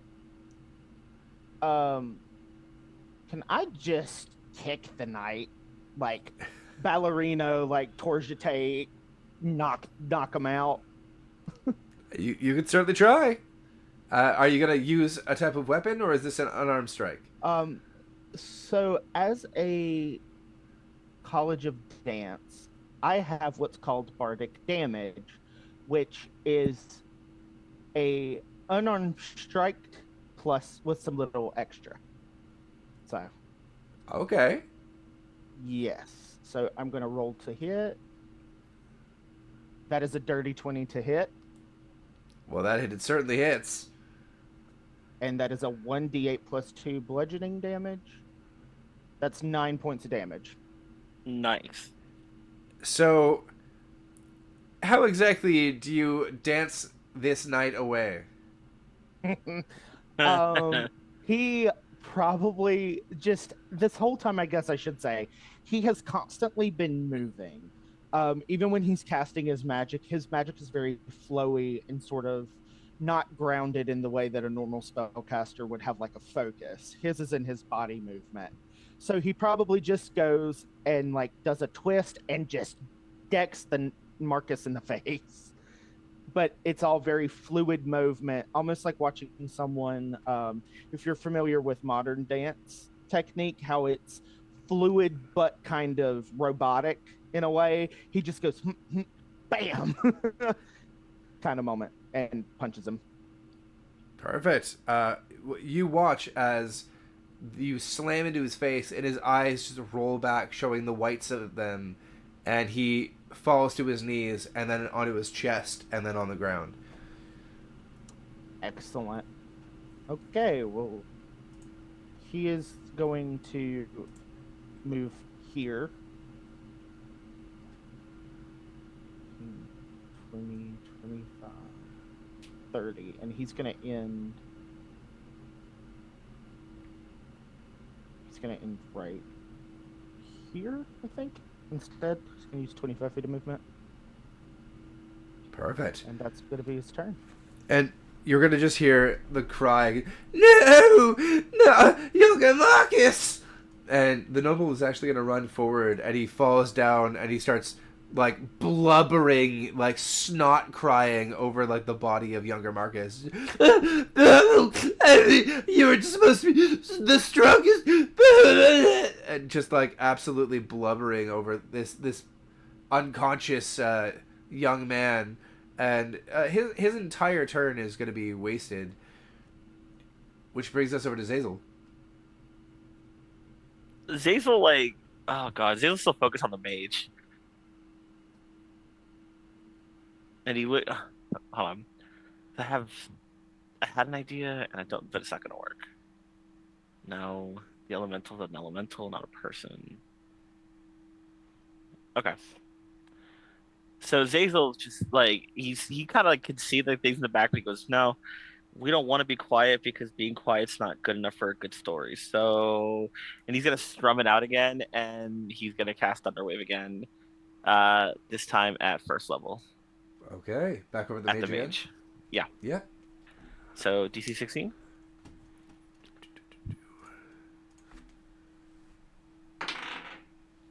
That one he passes.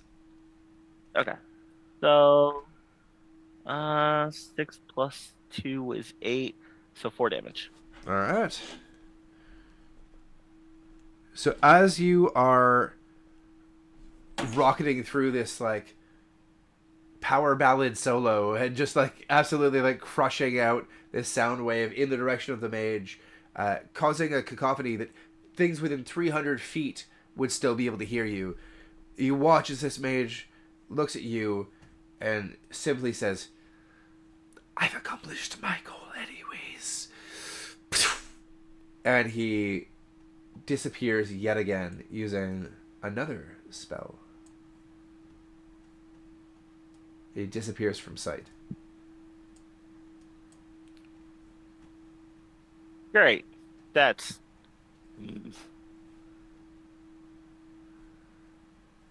Okay. Lewis, you holding up? It's like kill the fucking dirt devil because we got some questions for this noble. And the Dusty is going to take a couple swings at Lewis, ripping the elements of the earth itself forward. But that would be a...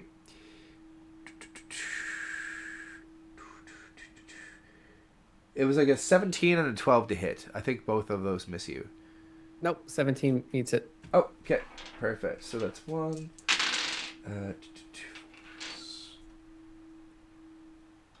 It's 7 points of bludgeoning damage for that strike. Oof.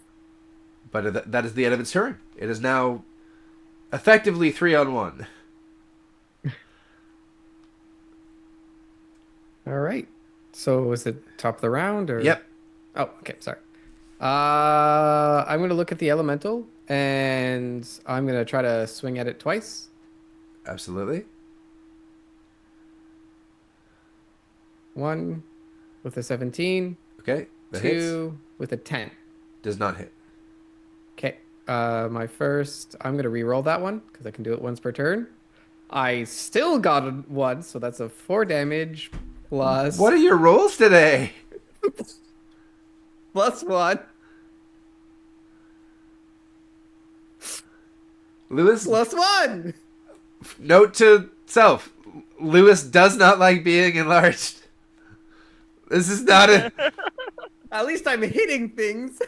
this is not a good effect for him. At least I'm hitting things though. At least, yes. Okay, so Dusty takes 6 points of damage. Perfect. Okay. Who'd like to go? Sorry, Alwyn, you're next. Yes.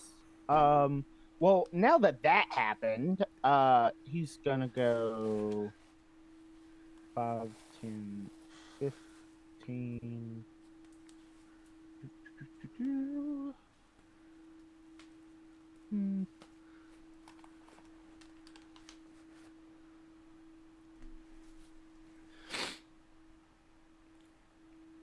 Sorry, I think I missed that because I was just fixing my hair. What are we doing? He's gonna come over to the noble Okay. because at this point he is assuming Lewis has got the dust bunny, and is just gonna kind of cock his head, activate thaumaturgy, and lean in and whisper.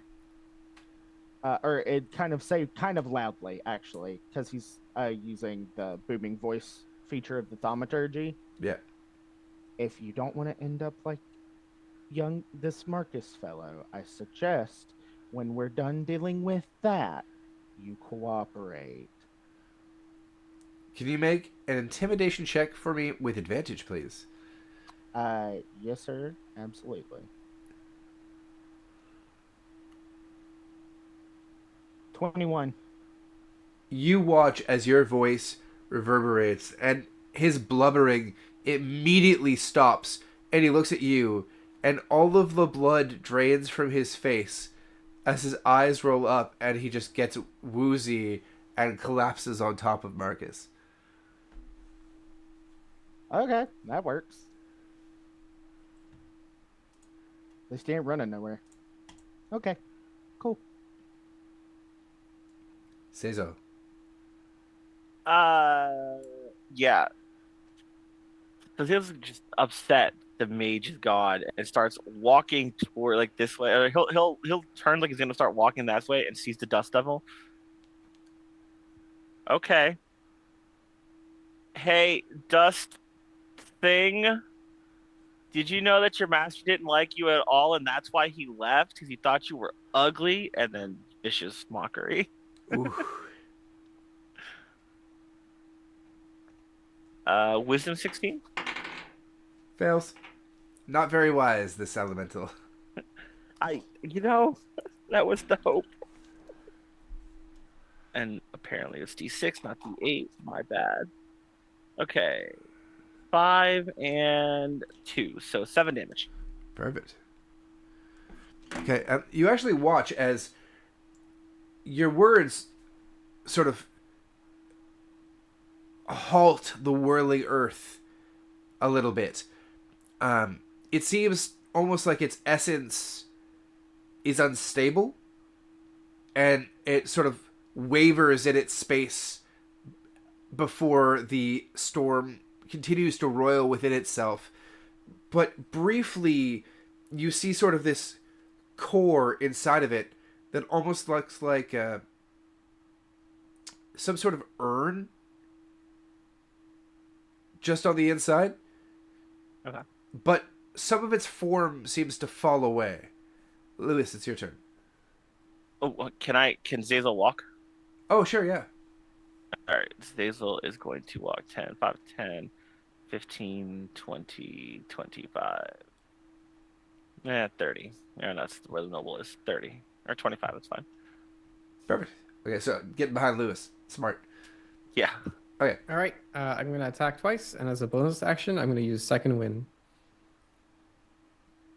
So first attack is a 8.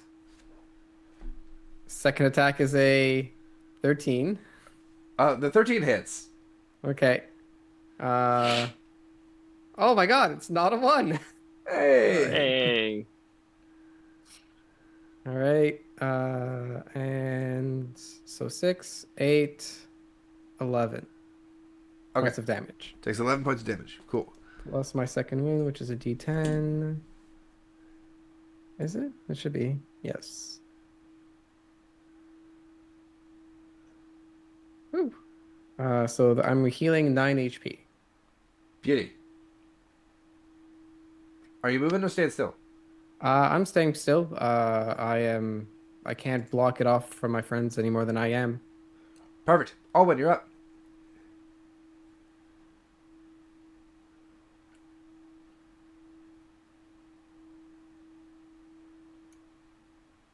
Nope, I'm gonna stay right where I was at.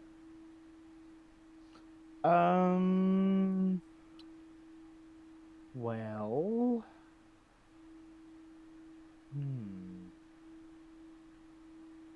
Ooh. All of my spells are like really bad AoE spells. Like, oh, I did not pick a good spell list. We're gonna, I'll do you one better. Starry Wisp. Could not do that. That would be great. Thank you. There we go. Natural 20. Oof. Nice. That is a definite hit. Crit damage.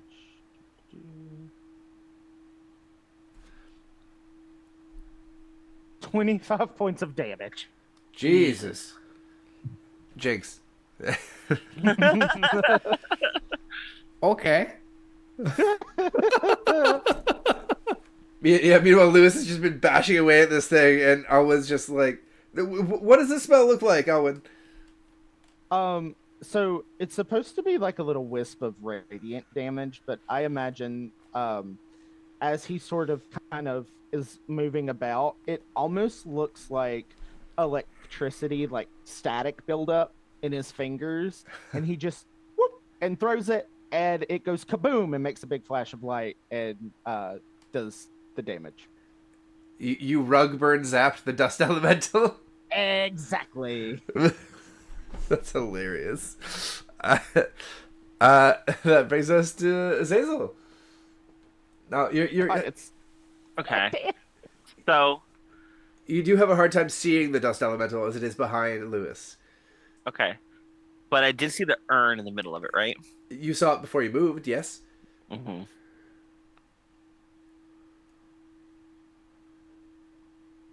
Okay, I have an idea, and I don't know if it's going to work. But hey, why not? So Zazel is going to, like, peek around Lewis. And then once he gets clear sight of the Dust Devil, he's going to cast Mage Hand to grab the urn and try to yank it from the form. Okay. I want you to give me a dexterity check, but I would like you to add your intelligence bonus to it. Okay. So Or Dex... or your charisma, because that's your spellcasting ability. Okay.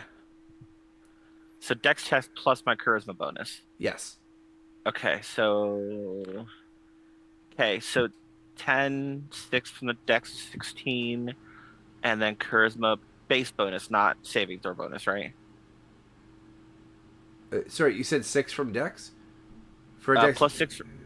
My Dex is a +3, but I'm proficient. I'm proficient because of my because I'm a bard. So that's 6. Oh yeah. So that's 16. Oh no, it's not a save. Sorry, I'm casting from save. My bad. Sorry, 3 plus 5 from charisma, so 18. So with an 18, you absolutely manage to latch onto that urn and pull it loose. And Dusty gets extremely volatile, but he doesn't fall apart. But you watch as, like, there almost seems to be a bit of a lightning storm beginning to swell within the earthing form. Uh-huh. And it's almost as if those bolts of electricity that were zapped into it, the radiant ones, have been converted, and it's almost like a whirling maelstrom of water, wind, earth, and lightning. That's fun. So Zazel's gonna pull the urn and then pat Lewis on the back at giving him use my bonus action to give him a die of bardic inspiration. So you got to take that thing down now, please. Working on it. It is Dusty's turn.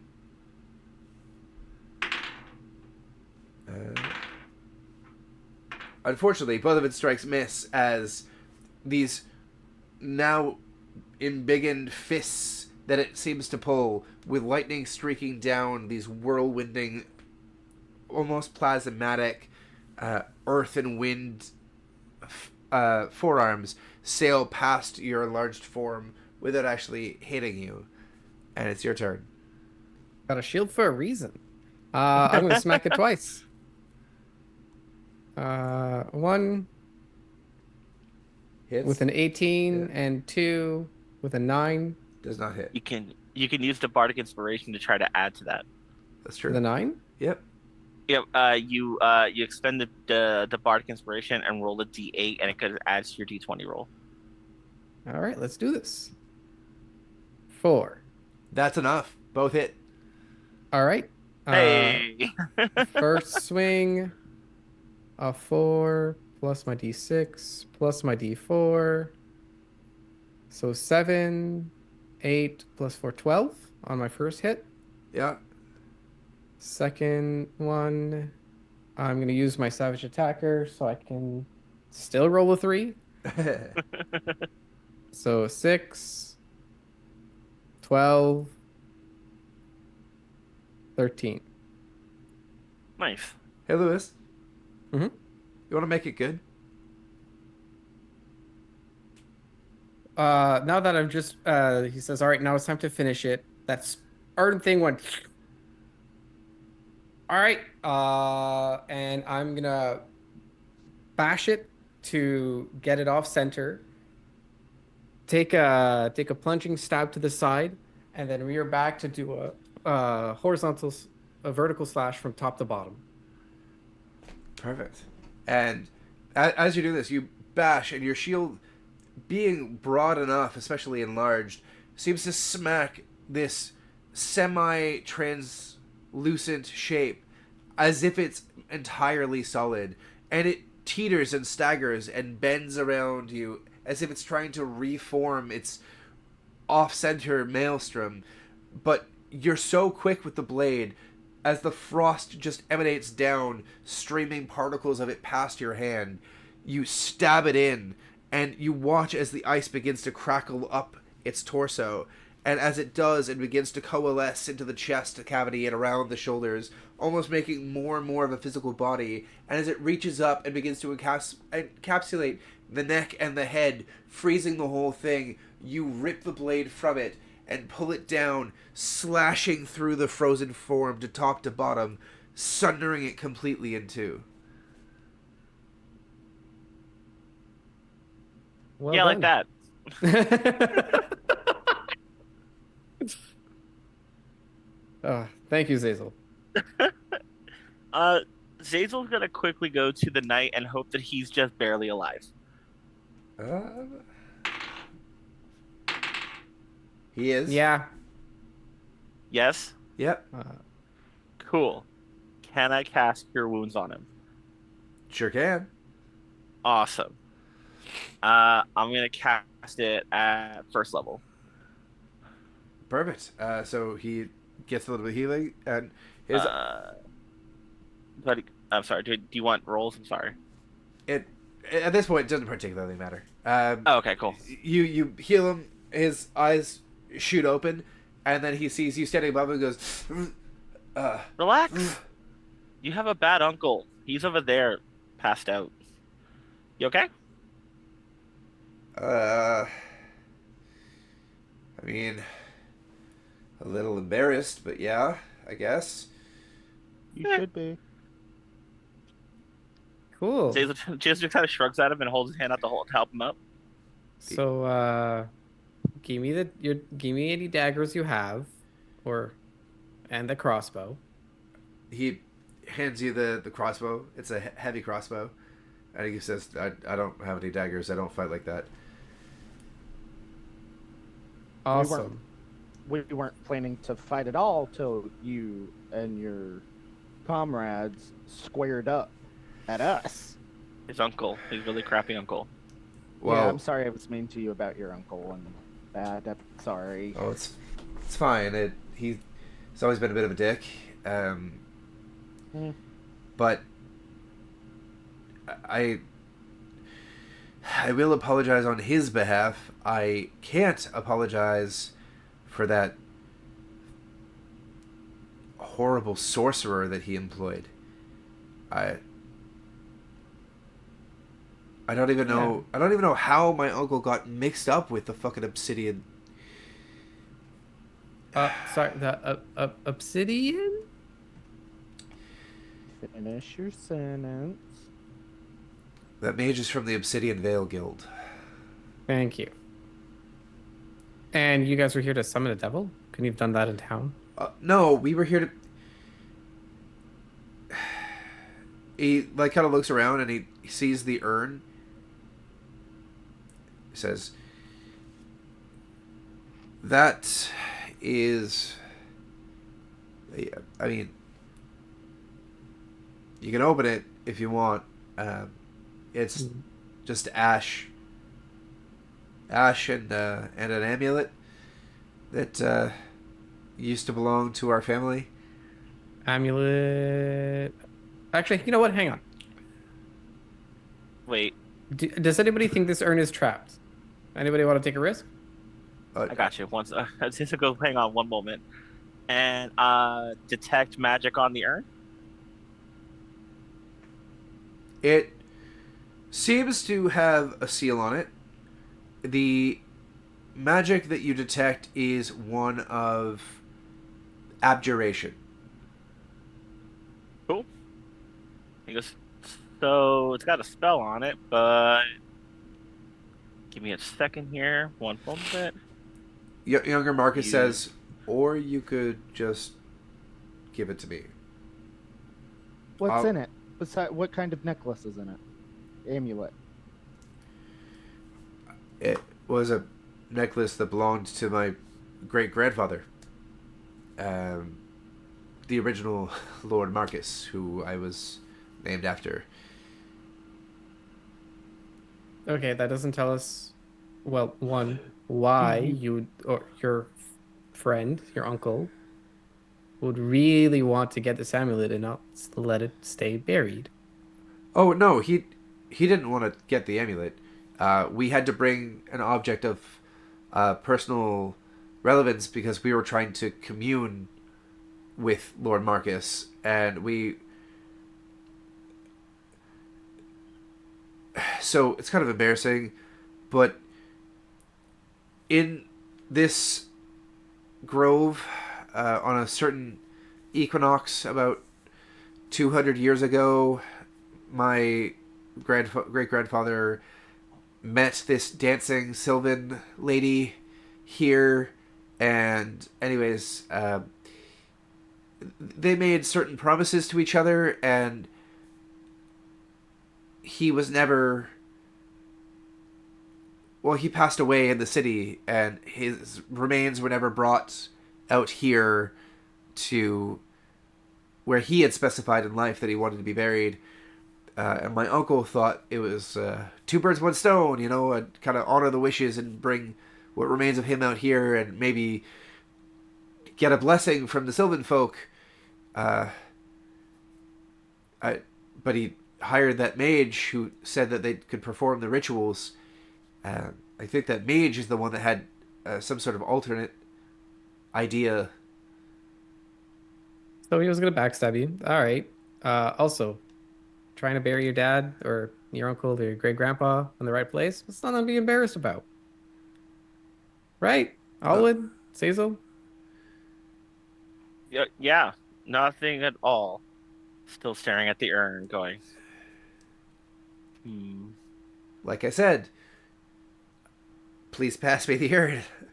I imagine he's bloody, right? The, Yes. yeah. The Marcus Jr. over there.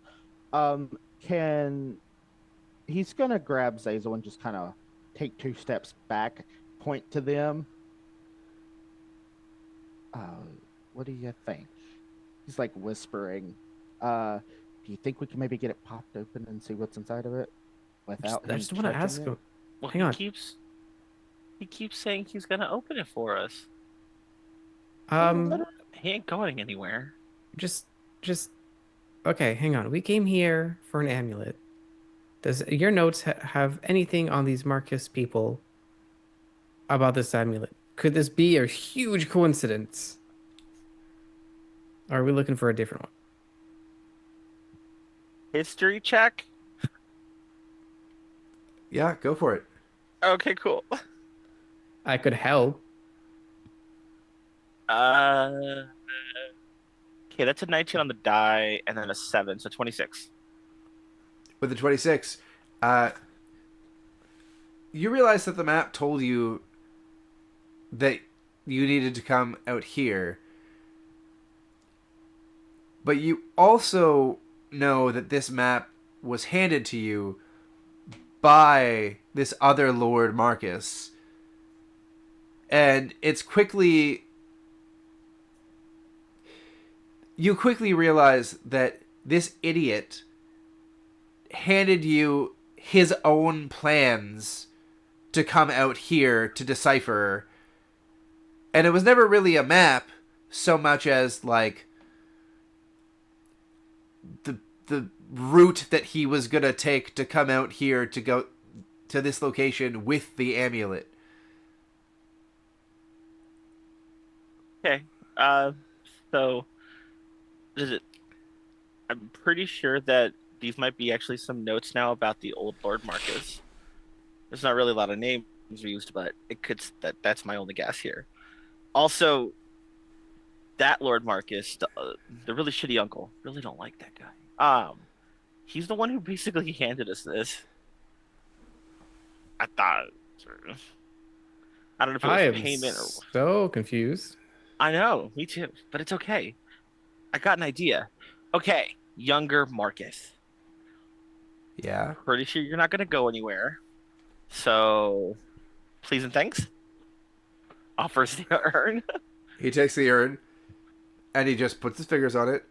And as he begins to lift it, you watch as the urn itself begins to glint and flash with white magic whirling in spirals around it. And then his finger slices ever so lightly on the edge of the urn. And the blood seems to trickle down the urn, and the white magic stills and then stops. And then he opens it and just pulls out the amulet. He goes, it was a bloodline sigil.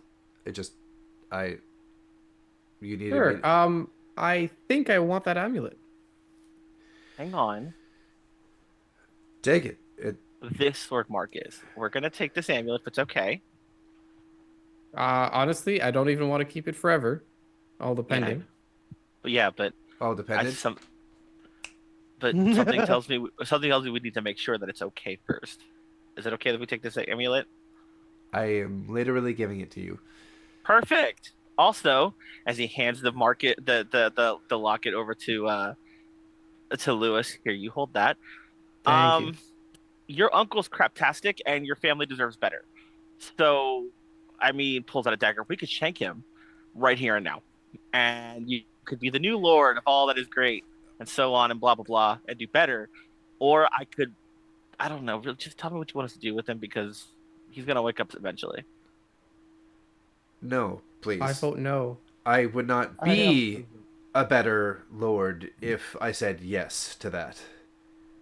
Fair. What would make it so that you are the better lord coming out of this in the end? We could just take all his clothes and make him like walk naked to town. I appreciate that, but I think you can leave my uncle in my care. Yeah. Returning him safely instead of dead or embarrassed is probably my best bet at explaining what happened. Yeah, but he tried to kill Lewis. Ah, it happens more often than you Terribly. think. It's okay. Marcus Terribly. Jr. was more of a threat than that one, pointing over to the noble. Yeah, he took some fencing lessons when he was a teenager and has never shut up about his amazing skills. Clearly. Okay. Compromise. Is his rapier like special? Like if it's like emblazoned or whatever? You could just sell it regardless. Although honestly, you're taking Noble's thing, and I don't know. It's probably worth. It's a kind of gilded rapier. It's got a nice hilt, but other than that, it looks pretty mundane. Cool. So tell you what, I- compromise. I'll leave him alive, and we'll just take this. And it picks up the rapier that he tried to stab Lewis with. You want to keep that rapier? I mean, it better that we keep it than he tries to get up and stab you with it again. Well, No. I mean, like, I really want the amulet to save someone. So I Oh, no. mean, The amulet's yours. This is just for payment for him trying to kill us. yeah, whatever. Anyway, I'm gonna take out one of my daggers and throw it near them or hand it to him actually directly, and be like, well, he's gonna need something when he wakes up, but we gotta go. oh yeah, and then he was I have notes on everything. Do you want this book back? That's probably got all your notes about your great grandfather. he looks at it. He says, "I have never seen that a day in my life." Do you want it or not? You keep it.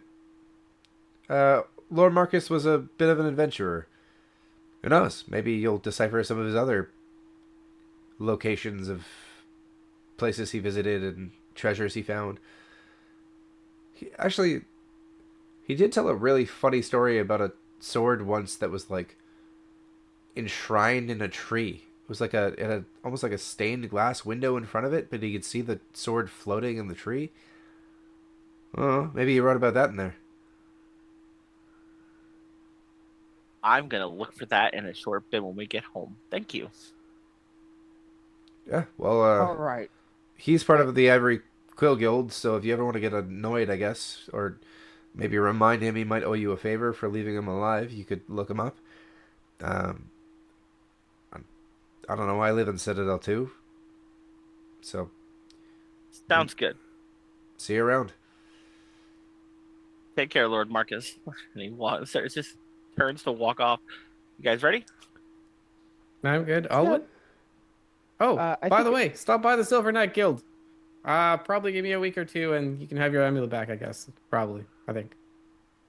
I think at this point, Alwyn's adrenaline has worn off from that first initial thunder wave or whatever it was.